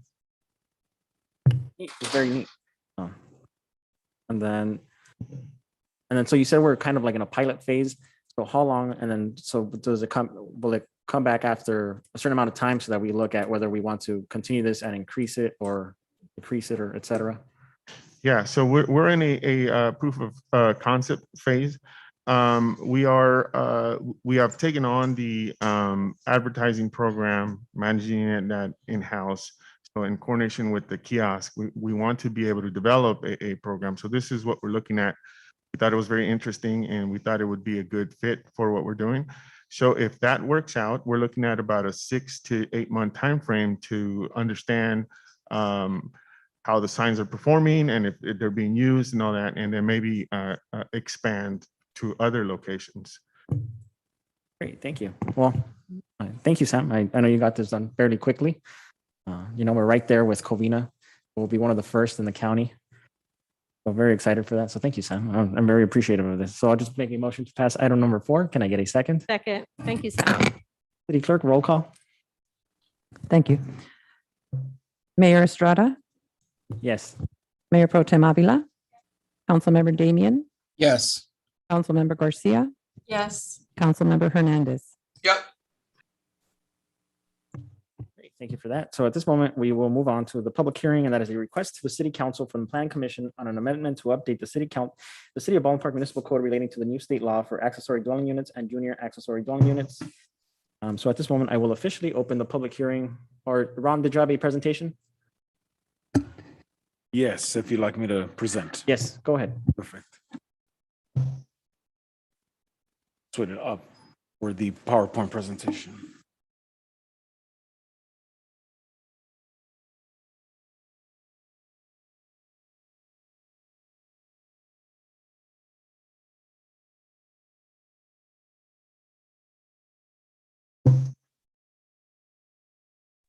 Hang tight, Ron. I'm working on it.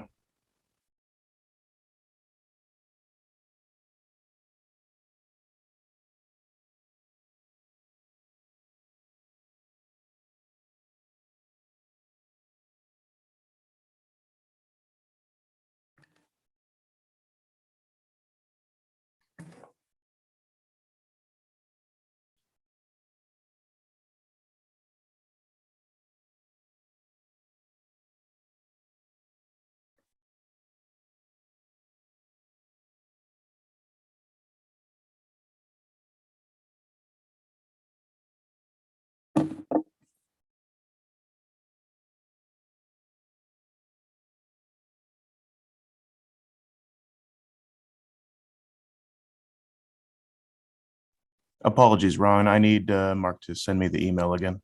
Hang tight. No problem, David. Thank you.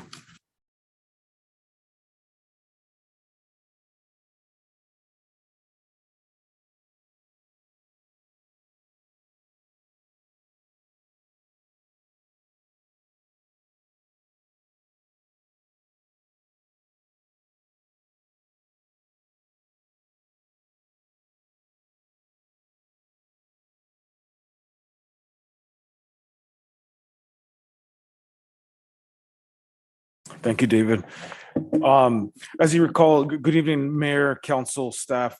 As you recall, about a month or two ago, had a presentation on the accessory dwelling unit ordinance that was reviewed by the State Department of Housing and Community Development. So during that time, we have vetted an ordinance that's in compliance with state law. And again, I just want to go over the changes in the ordinance, and then also present some slides in response to some of the questions that had come up during that study session a couple months back. Next slide, please. Next slide. So again, this amendment is to address the various state laws that have been passed in the past 2 years. And again, just to refresh on what's happened with our ADU ordinances since our last change, which was in 2018. One significant change, one significant requirement in that ADU ordinance that was passed was it prohibited ADUs in three areas. Areas that were located on substandard streets within 300 feet of a school bus stop, and also in areas that required permit parking.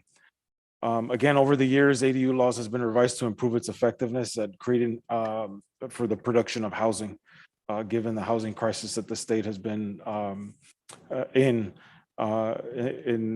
currently and in the past couple of years. Next slide. Again, as I mentioned, there were 3 areas that were prohibited ADUs. This change in the ADU law essentially prohibited cities throughout California from prohibiting ADUs if it could not make the following findings. And one of the big findings is ADUs that were located in high fire hazard areas, and also making findings for inadequate water and sewer service. This was discussed extensively with the state and trying to make that finding at least on one of the prohibitions, which was on substandard streets. We had, again, extensive conversations, and unfortunately, they would not budge on continuing that prohibition. So this ordinance before you would allow ADUs throughout the city. In summary, the next change is that it prohibits local agencies from establishing a maximum size of an ADU for less than 850 square feet or 1,000 square foot ADU that contains more than one bedroom and requires approval of a statewide exemption of up to 800 square feet, no more than 16 feet in height and 4 feet side yard and rear yard setbacks. So this new state law reduced those setbacks and especially indicated that we had to approve, no matter if it was over lot coverage, landscaping coverage, FAR, we have to allow on a single family residential property in at least an 800 square foot ADU. Next slide, please. And again, here, the changes of the existing required ADUs and also what we're proposing, so that way it was in compliance with state law. And again, just to highlight those changes, allowing at least an 850 square foot ADU with one bedroom or less, and have to allow for at least 1,000 square foot ADU with more than one bedroom. So we continue the sliding scale based on lot size, but we have to allow for those size ADUs. And again, the larger the lot will be able to take advantage of the largest accessory dwelling unit of 1,200 square feet. Next slide. The ADU law clarifies that it's created through the conversion of a garage, carport, covered parking structure, replacement of off-street parking spaces cannot be required. And again, as I mentioned in the study session presentation, that one unique thing about Baldwin Park is that we cannot require parking for these accessory dwelling units because in looking at bus stops and transit centers are within a half mile of an ADU, we cannot require parking. Another change is it reduces the maximum ADU and junior accessory dwelling unit application review time from 120 to 60 days. It also clarifies public transit. As I mentioned, public bus stops and also major transit such as the Metrolink. And essentially means transportation that charges a set fee, runs on a fixed route, and it's available to the public. Next slide. It allows both an ADU and a junior accessory dwelling unit on a residential lot. Previously allowed only one. So with this, in the end, in a residential single family lot, you could have 3 units, that being the primary unit, an accessory dwelling unit, and a junior accessory dwelling unit. The one unique thing about the junior accessory dwelling unit is that is taken advantage by converting existing single family residential livable space, no more than 500 square feet within the primary home. The other is ADUs less than 750 square feet are exempt from the city charging development impact fees. Junior accessory dwelling units are limited to 1 per residential lot with the single family residence, and junior accessory dwelling units are not allowed in accessory structures. It has to be within the primary home, and that could be the first story or second story. Next slide. And again, we have to allow at least 1 ADU to be created within the non-livable space within a multifamily. So these standards are specific to multifamily. And those include converting areas not limited to storage rooms, boiler rooms, passageways, attics, basements, or garages. And then the other change there is for multifamily is allow up to 25% of the existing multifamily dwellings that exist on the property within the structure that may also allow not more than 2 ADUs on the lot that are detached.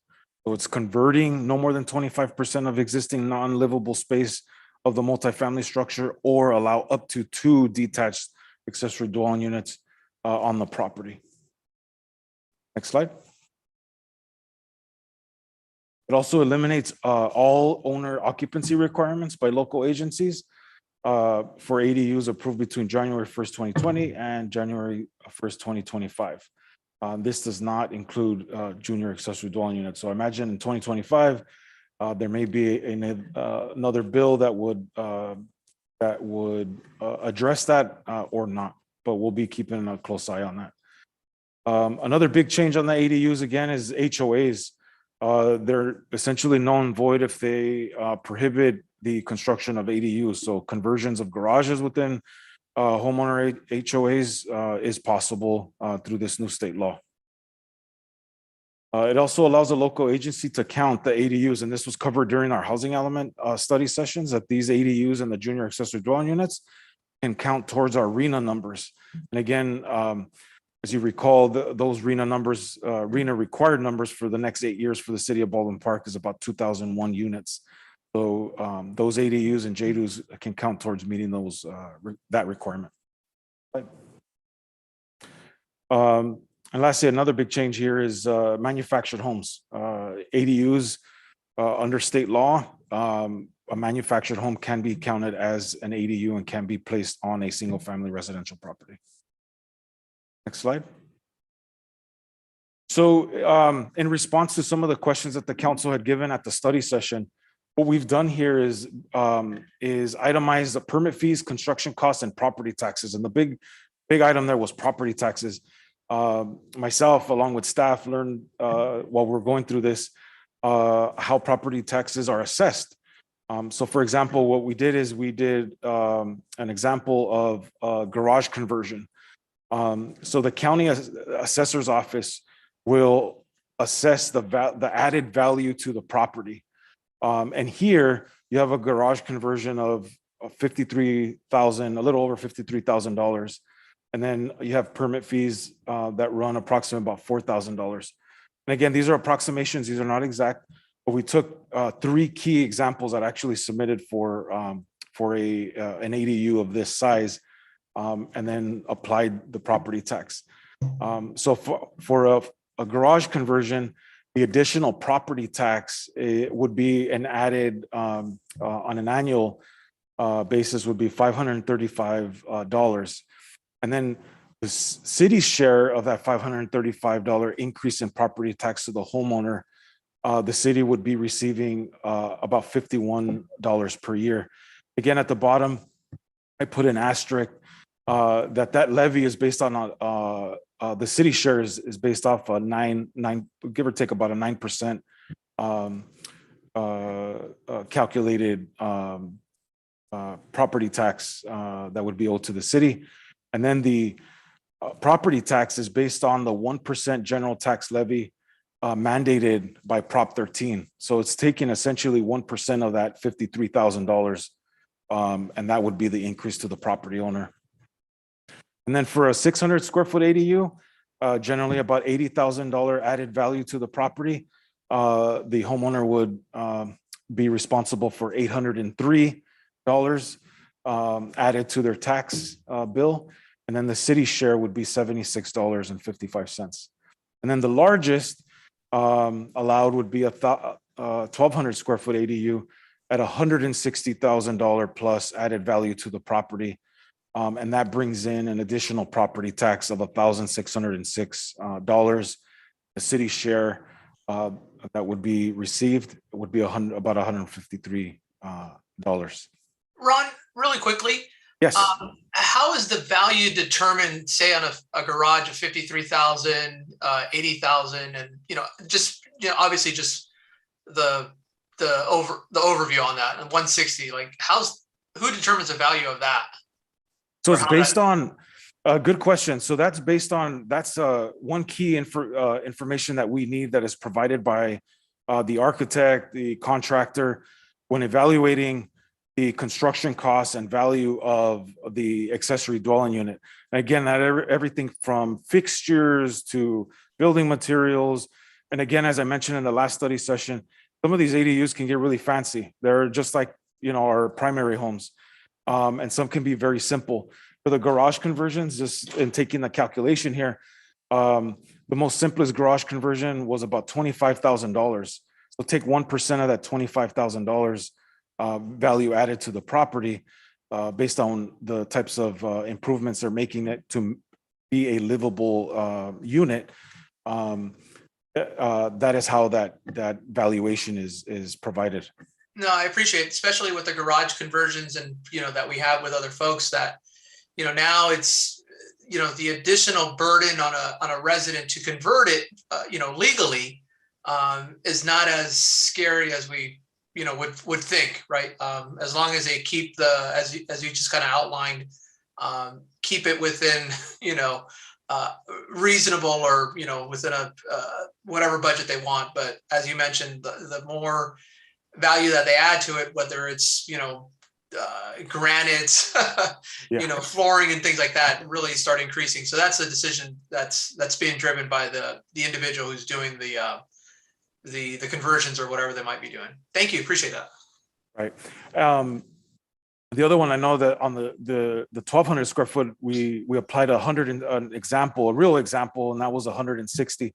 But we have seen that they've gone up to $200,000 on the largest on that 1,200. So again, really simply, again, like as I mentioned, we learned while we were going through this and understanding how the additional property tax is calculated made much more sense in how it impacts property owners. Next slide.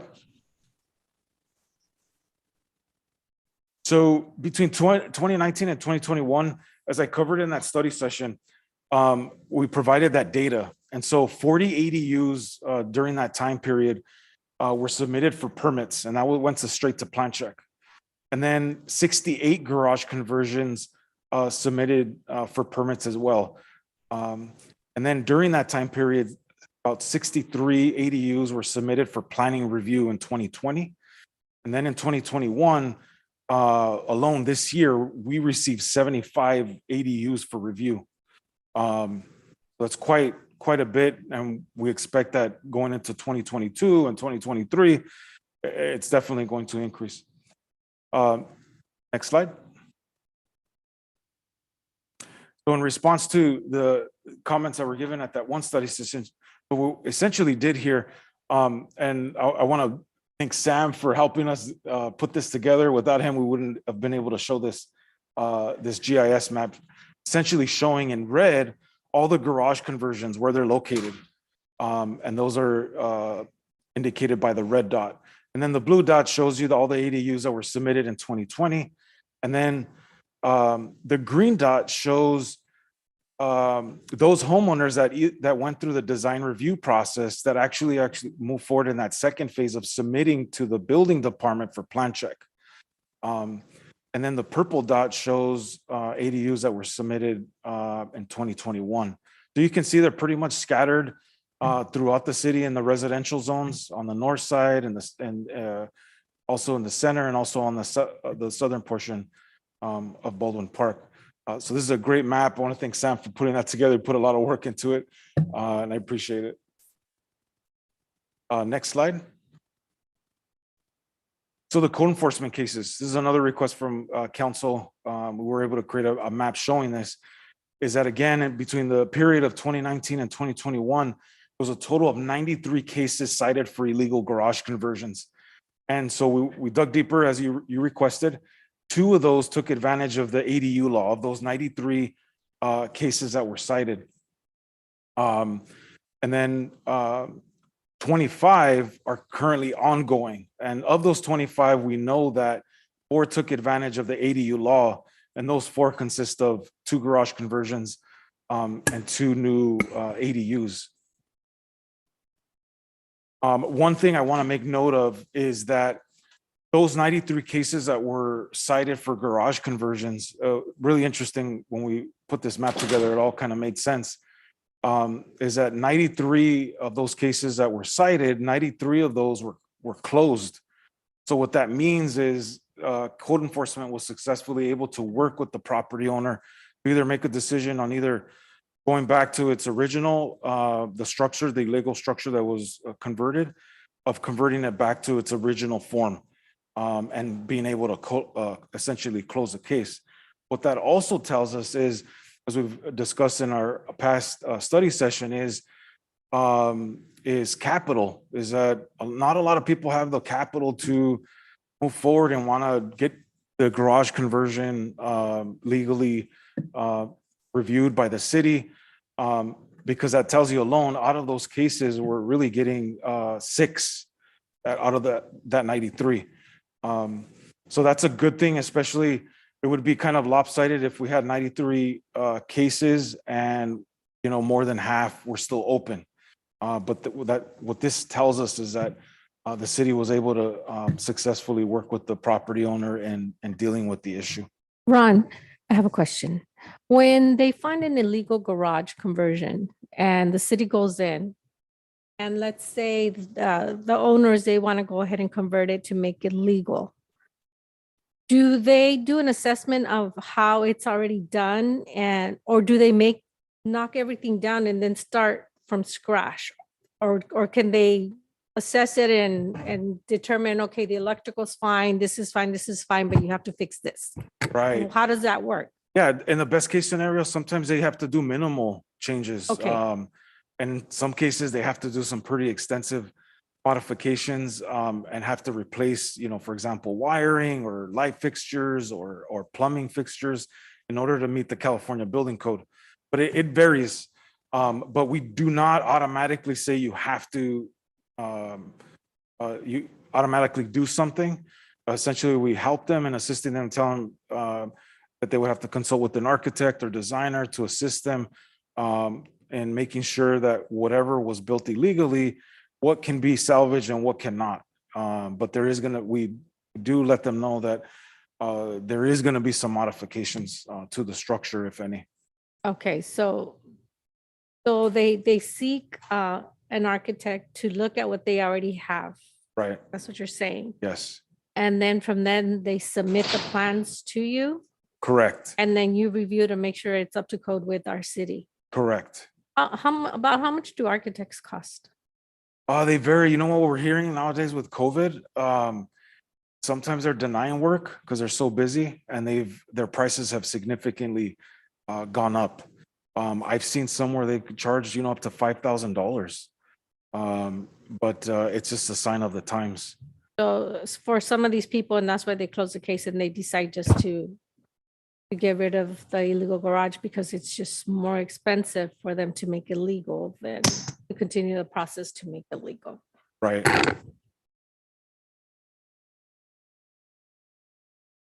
Next slide.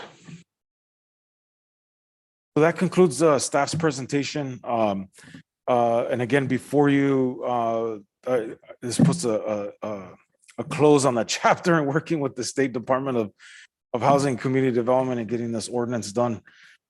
Is staff's recommendation that the council adopt this ordinance related to municipal code changes related to accessory dwelling units. Ron? Yes. I just want to say thank you for the presentation and for doing all this homework. I know you were diligently listening to the council's requests and incorporating it into this final presentation. So thank you for that.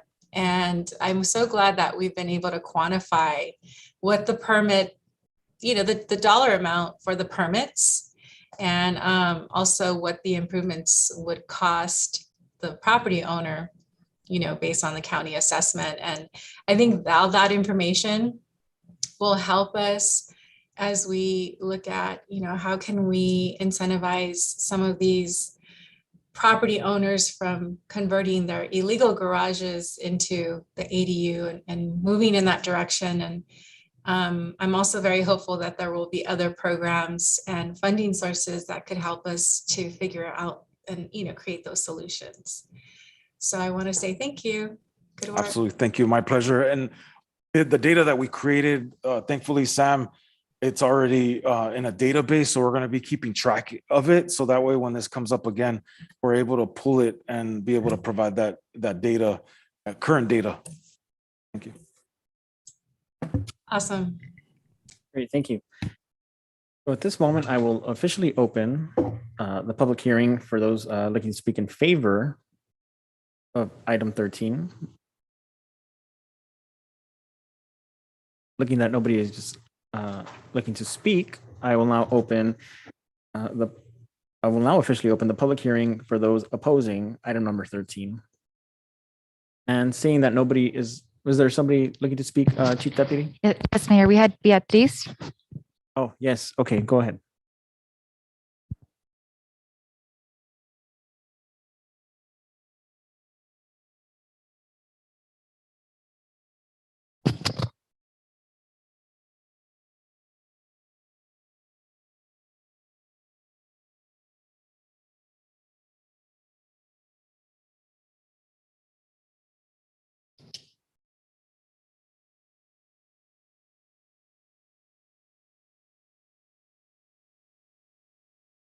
Hola, Beatriz.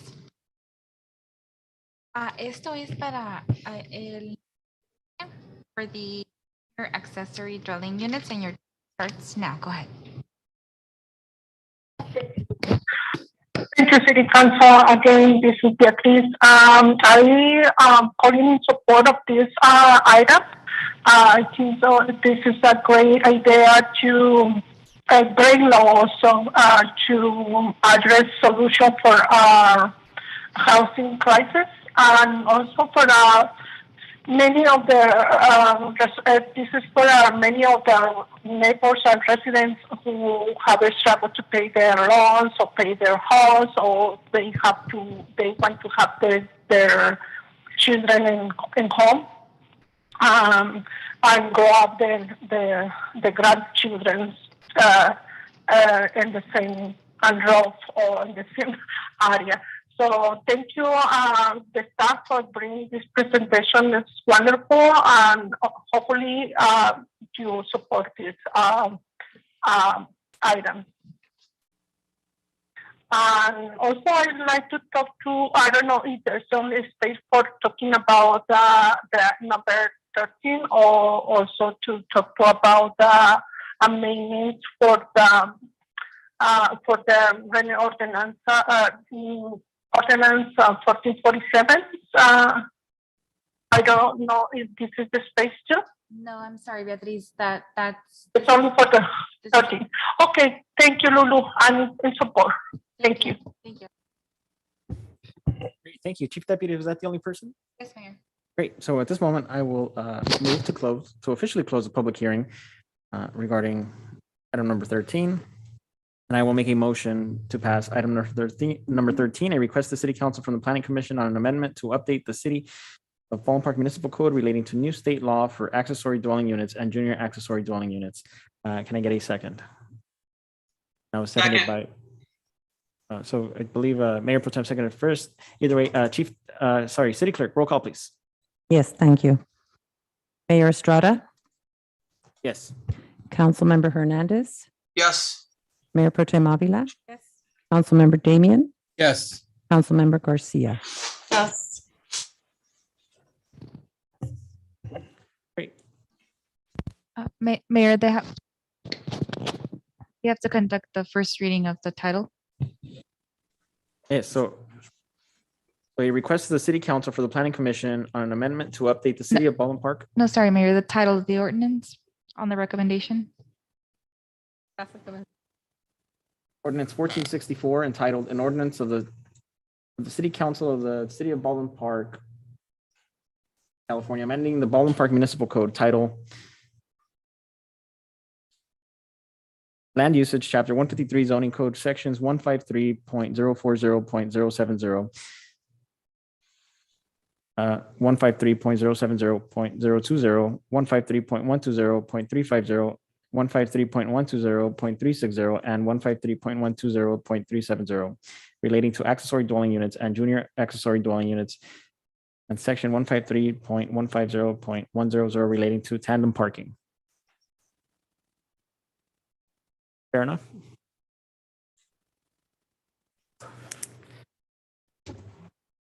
That was item number 13.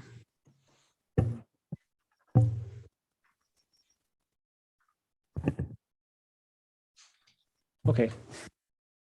So then at this point, I think we are good to move to the next report. Is that correct, Chief Deputy City Clerk? Great. So at this moment, we have the reports of officers, and that's item number 14, consideration of amendment to the rent stabilization ordinance of the City of Baldwin Park to clarify certain provisions. And then is this an item you take over, city? Thank you, Mayor. Yes, the city attorney's office will present the staff report on this item. The City of Baldwin Park City Council adopted urgency ordinance number 1447 on December 4, 2019 to temporarily freeze rents for 120 days in the City of Baldwin Park to prohibit certain residential units from rent increases in excess of 3% in any 12-month period, and regulating the reasons landlords are permitted to terminate certain residential tenancies, also called just cause evictions. The changes to the ordinance 1447 proposed by staff address typographical errors in the ordinance and add terms to further strengthen the ordinance and clarify sections for the benefit of both tenants and landlords. The additional terms prohibit landlords from raising or instituting new fees for services that were included in the rent previously, such as water, electricity, and parking, in order to circumvent the rent increase cap of 3%. Ordinance 1447 does not have a separate eviction freeze, only a rent freeze, also called a rent moratorium. The rent moratorium ended on or about April 3, 2020. However, the city enacted a separate emergency eviction freeze due to the ongoing COVID-19 pandemic. This local eviction freeze brought the city in line with statewide emergency orders related to eviction freezes. The state emergency order ended in September 30th, 2020. The city's emergency order also ended September 30, 2020, because the city's emergency order is based on the state's emergency order, and the city only had authority pursuant to the state emergency order. Therefore, when the state emergency order was not extended, the city's emergency order ended as well. However, LA County has now enacted a rent freeze ordinance that applies to the city of Baldwin Park and all incorporated cities in LA County. The LA County ordinance has a rent freeze and an eviction freeze with certain limitations. The registration fee of $28 per affected housing unit has remained unchanged and is expected to generate approximately $40,000 annually to reimburse the city for a portion of staff costs associated with the administration of the RSO. Staff intends to bring back a potential change on the registration fee to increase that registration fee to come more in line with the staff costs associated with the administration of the RSO. That's not part of these changes. The staff will be doing a study regarding that and then bringing back recommendations to you at a later time. The alternatives to the city are to select the table on these, select to enact this ordinance at the next meeting, or to make further changes and direct staff to bring back a proposed rent stabilization ordinance at the next meeting as well. This is not on the agenda for passing, but rather just an opportunity for the council to look at the changes that have been made, to make any changes, additional changes they may wish to add, or to provide staff additional direction to bring back for a first reading at the next city council meeting. That ends my report, Mayor. Thank you. Mayor? Yes, Mayor Pro Tem. Thank you very much. Thank you, Robert, for that report. It clarifies things that have been happening in our city, and we have had residents come in stating that the landlords actually added this increases to the rent going around, not increasing the rent, but adding the utilities and so forth. Having the opportunity to add items or delete items to this ordinance that we do have in place. I know we had discussed in the past the Costa-Hawkins Rental Housing Act of 1995, and we cannot add any units or properties that have been built 15 years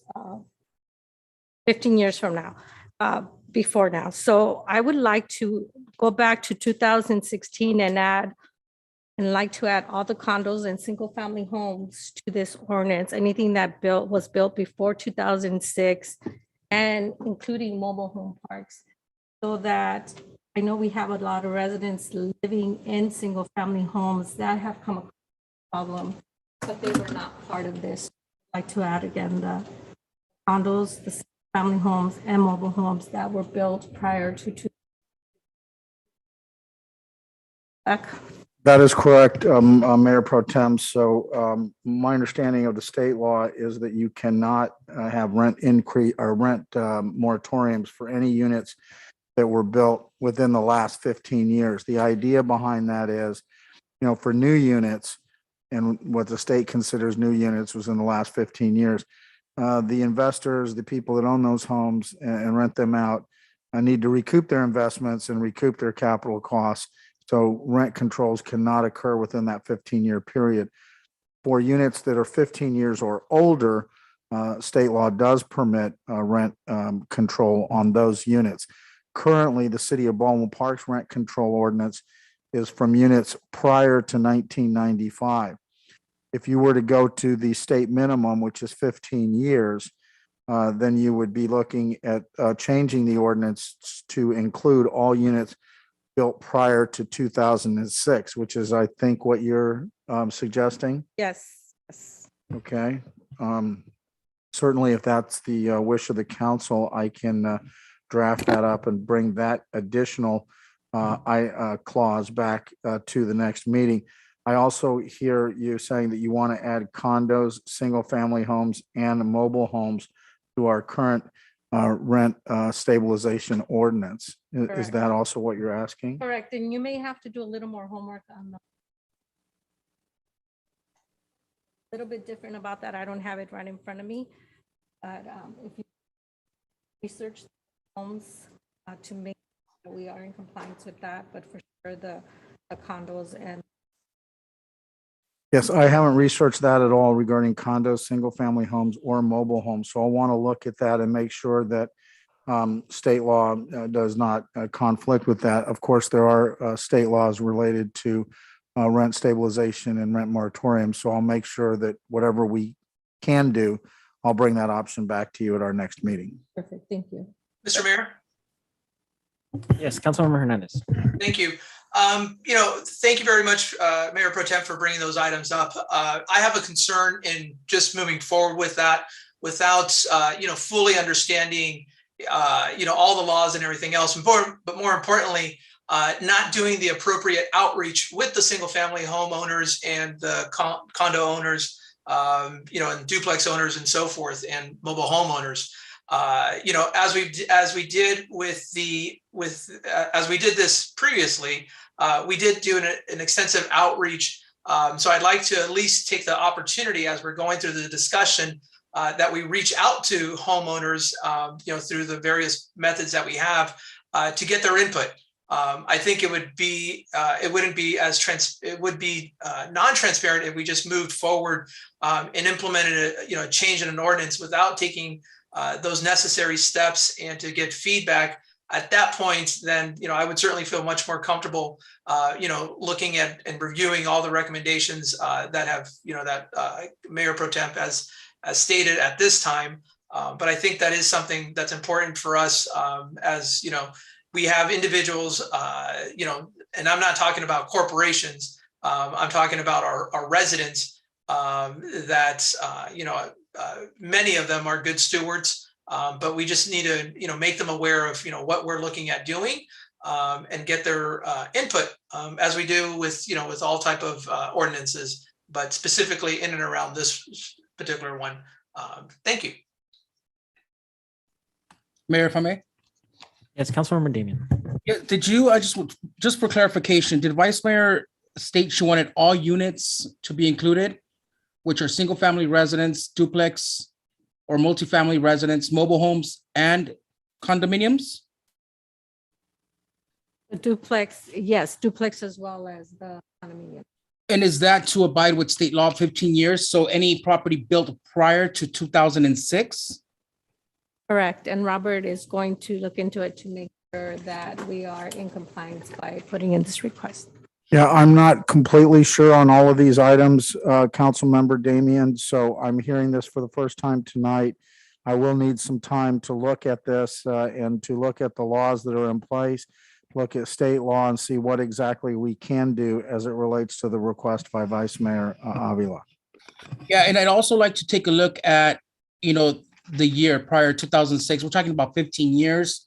So one of the things that concerns me about the 15 years is that we have to look at what the current mortgage payment is for these people that purchased maybe 15 years ago, 16 years ago. It could be that they're probably just offsetting. So maybe something within the year, maybe going back to 2000, a traditional mortgage, you're looking at about a 30-year term finance. And I know, most of the properties already, if you're going to 2000, there's 21 years already. So we need to look at that as well. And the reason why I say that is because obviously we want to protect our tenants, and I want to make sure that they're protected, not just in apartments, that they're protected in any place that they're living in. But we also have to take into consideration some of these people that rely on their rental income to survive. And the reason why I do say that is because I do have a couple of clients that are my tax clients that own properties here in the city of Baldwin Park. And, I've had conversations with them. I mean, they're very generous with the amount of rent that they're charging their tenants currently. And they're one of those tenants, landlords that are not taking advantage of the situation. But what would concern me there is that if for any reason they were to be put in some type of rent control and the year is not, equal with what their mortgage payment is, we may end up harming them as well. So I think that it would be good to explore all of these options and have a bigger discussion, and also involve our homeowners and get feedback from them so that we can bring them to the table and make a better decision at that time as well. Great, thank you. I think the best thing to do is we can take all the recommendations. I know that you just said that this is the first time you're hearing it, Robert. So, and then I recall from the last time we passed an ordinance, we can make amendments on the first reading. That is correct, Mayor. Once we bring the first reading to the city council, you can make amendments to it at the first reading and then move it forward. In fact, you can even make amendments on the second reading. The only thing that happens is if you make amendments on the second reading, you have to start off the next meeting with the first reading yet again. So you can make changes anywhere through that process. It just, you'll start over with the first reading if you make changes. The idea is for an ordinance, you must pass it exactly the same on the first reading and the second reading in order for it to become an ordinance. If you change it at any point in that time, you just start over, but you can do it. Great. So I think we can take everybody's considerations into everybody's concerns into consideration. And then as you write the ordinance, you can see what's feasible, what's not feasible. And then we can have a big discussion that day. We can have the ordinance, we can save some time, and we can make the amendments then and there, even with the little study session as well. I think that's kind of the way we can. Okay. And given some of the concerns that have been raised today, would you mind if you give me 30 days to kind of really move through this and bring it back for a first reading at not the next meeting, but the meeting after, Vice Mayor? Not at all. I actually want you to do the research and make sure that what we are doing is appropriate. And like Councilmember Damian said, maybe the 15 years is a little too close of a time, so we can even push it back a few years. But I definitely would like to see homes and condos and duplex and mobile homes added to it, because we do have tenants that are struggling when they're trying to increase their rent and they can't afford to move anywhere else. But definitely need to look at all the angles to make sure that it's a good, it's something good that we're bringing forward for everybody. So yes, do your research, make sure we have all our T's crossed and our I's dotted before we make this decision. Okay, thank you. Great. And I think that's a fair way to go about it. Mr. Mayor, if I may. Yes, Councilmember Hernandez. Thank you. Robert, with the changes that you've suggested under attachment 1,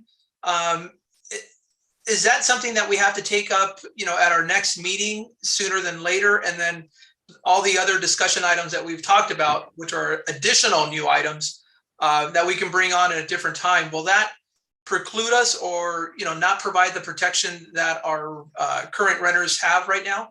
No, there's really no urgency here because, the changes that I've made thus far are not changes that that are causing us any problems currently.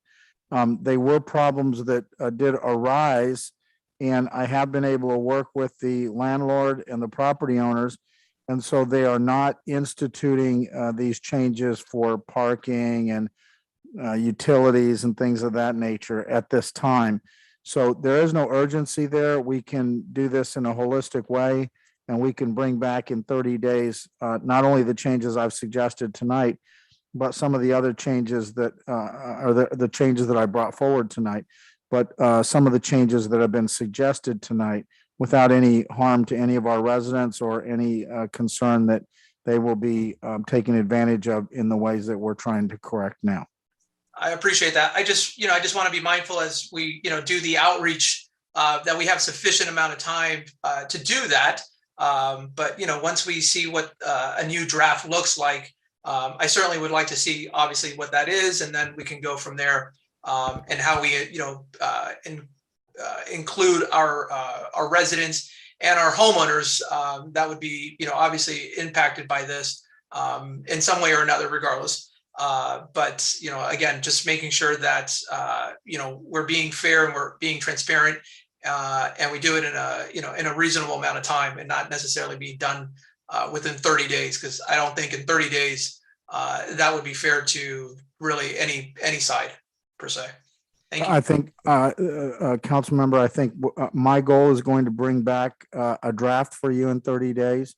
At that point in time, the council can decide, whether they want to give out notices, or they want to send out notices, have a study session, or any of the other things, the options that have been discussed tonight. That's my understanding. But I'm going to try and bring something back to you in 30 days so you can start looking at, what you want to do with that. Robert, I think it's good to provide the information that is being requested. I think it's a little bit 30 days to have even a draft ordinance. I want to make sure that we're really thoughtful about this. And when my request would be, can you, in your research, can you look at other cities that have adopted something similar to what is being proposed? I'd like to kind of look at some case studies. And then something that I'm going to be looking at is, yes, we want to create affordability currently, but I also want to look at what, the future. So as the cost of living increases in California and in our region, what does it mean for a property owner who bought a home, whether it was 20 years ago, 10 years ago, 5 years ago, 30 years ago? And I want to understand how these rent controls would impact them, because I also I want there to be continued investment in our community. And so there's more to consider here. So I just wanted to express, I think it's really overreaching to say that we're going to have a draft ordinance in 30 days, because I think there's a lot of research that has to happen between Councilmember Hernandez's questions, Councilmember Damian, mine. So, maybe we can just have a preliminary conversation, and like the mayor said, a study session, so that we can really think through some of these things and then come back with an ordinance, if that's where we move, if we move in that direction.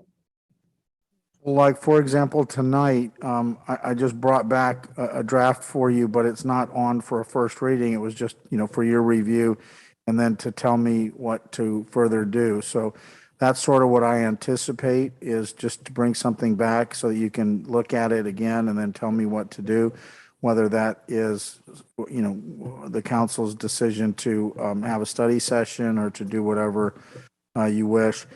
It may be a little optimistic on my part, because I do think this is going to take a little bit more research than the changes that have been suggested thus far, but I'm going to do my best. Well, I think it's going to require a lot of research, but I think it also, we need to provide some, we need to ask questions. We need to look at things before we put something together, I think, so that, we provide direction, and usually that doesn't happen in 30 days. So that would be my, my concern is, like Councilmember Hernandez said, let's not rush this process. This is a process that, this is an ordinance that can impact our property owners here and our our local economy. So let's not rush this. Let's be thoughtful. Let's take into consideration, the research that Robert is going to put together for us, look at how this has impacted other communities, and then we can go from there in a study session. And then like Councilmember Hernandez said, having the community input is very important.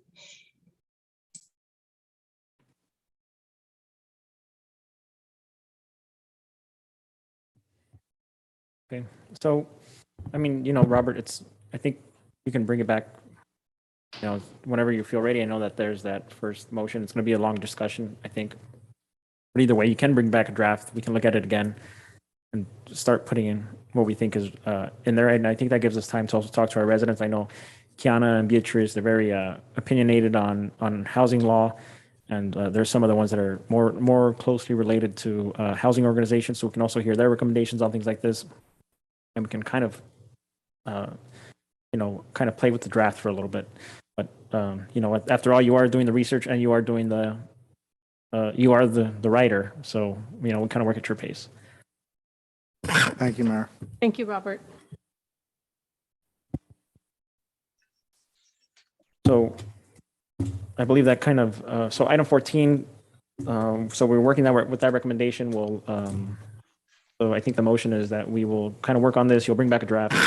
We'll try to find suggestions from the community as well, and we'll work on some community input as well, correct? Very good, yes. Great, okay. So I'll make a motion to pass item number 14. Can I get a second? City Clerk, roll call. Yes, thank you, Mayor. Mayor Estrada, Yes. Mayor Pro Tem Avila, Councilmember Damian, Yes. Councilmember Garcia, Yes. Councilmember Hernandez. Yep. Motion passes. Great, thank you. And then right quickly before we end, I know that yesterday the Board of Supervisors actually passed their item to start a $10 million fund with ARP money that they've received to help fund programs like the ones that we are currently working on both Garvey streets. So I just want staff to make sure that they are following that. It did pass, and the funds should be available starting January 1st. So we want to make sure that we keep on top of that so that we can start capturing as many dollars as possible to keep our programs running smoothly. And then I know, Chief, you've been talking about some pretty neat incentives. So I know that you've been working on trying to get some lateral transfers and some lateral hires from outside departments. So I believe one of the uses for ARP is actually to incentivize workforce to join us. And I believe that you can look to create a bonus incentive to get some officers in here. I know that we are a little shorthanded and we have been for a while. So this is an ability for you to up your count of officers. And then I know that you also talked about a reward program where we can incentivize bystanders that witness a crime, report the activity, and they can be rewarded for such. And so, Chief, if you'd like to work on that, I'd like for you to work on that. And then also, I know that you had a wish list on your ARP. I think it would be a good time for you to also work on that as well as we look to increase our infrastructural updates. Yes, sir. Thank you. Mr. Mayor, if I may. Yes. We're now in, sorry, we're at the end, right? We're now doing requests. Yes. Okay, just want to make sure. Enrique and Manny, if you can provide at our next meeting, a pilot program outline for council to consider the usage of Morgan Park in the field there, during evening hours for groups that, may not have the resources to pay for, for the rental fee of the field and, or more importantly, the rental fee for the lights. I know we've discussed this in the past. We've had folks come to our community. So let's see if we can develop a program, a pilot program, for this current fall, winter, and that, we can look at and provide an opportunity for members of our community to be able to be engaged and participate in our parks after hours. Thank you. I also want to. Councilmember. Oh, go ahead. Just wanted to say that we will do so,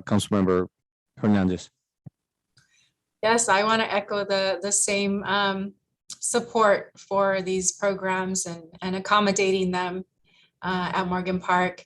And I also want to welcome back Manny Carrillo. So it's so good to see you right there in the little corner there. And welcome back. We're happy that you're back. You're back home. Thank you. Thank you. It's great to be back. Thank you. Yes, it's nice to see our. Oh yes, so we have some famous dogs on our. And so if anybody has passed by our bus shelters, we have some famous dogs. Isn't that right, Sam? Yes. Do you have a copy of this? Maybe you'd want to take over this one. Yeah. So I don't have a copy. I had a staff member distribute them.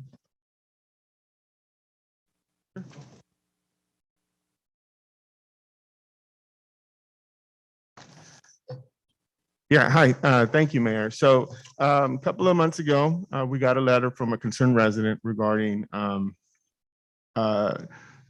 dog droppings, pet waste. And so in a response to that, we developed a campaign, ad campaign or a PSA surrounded or supported by our stormwater program. So this flyer is a Spanish and English version of that flyer, and it highlights two of our pets. One, the mayor, who is Matilda, and a staff member, Rosa, who is Miller. So the ad is, it's a little different that the messaging now is coming from the actual dogs as opposed to the city letting people know that this is a problem, but now the messaging now comes from the dogs themselves.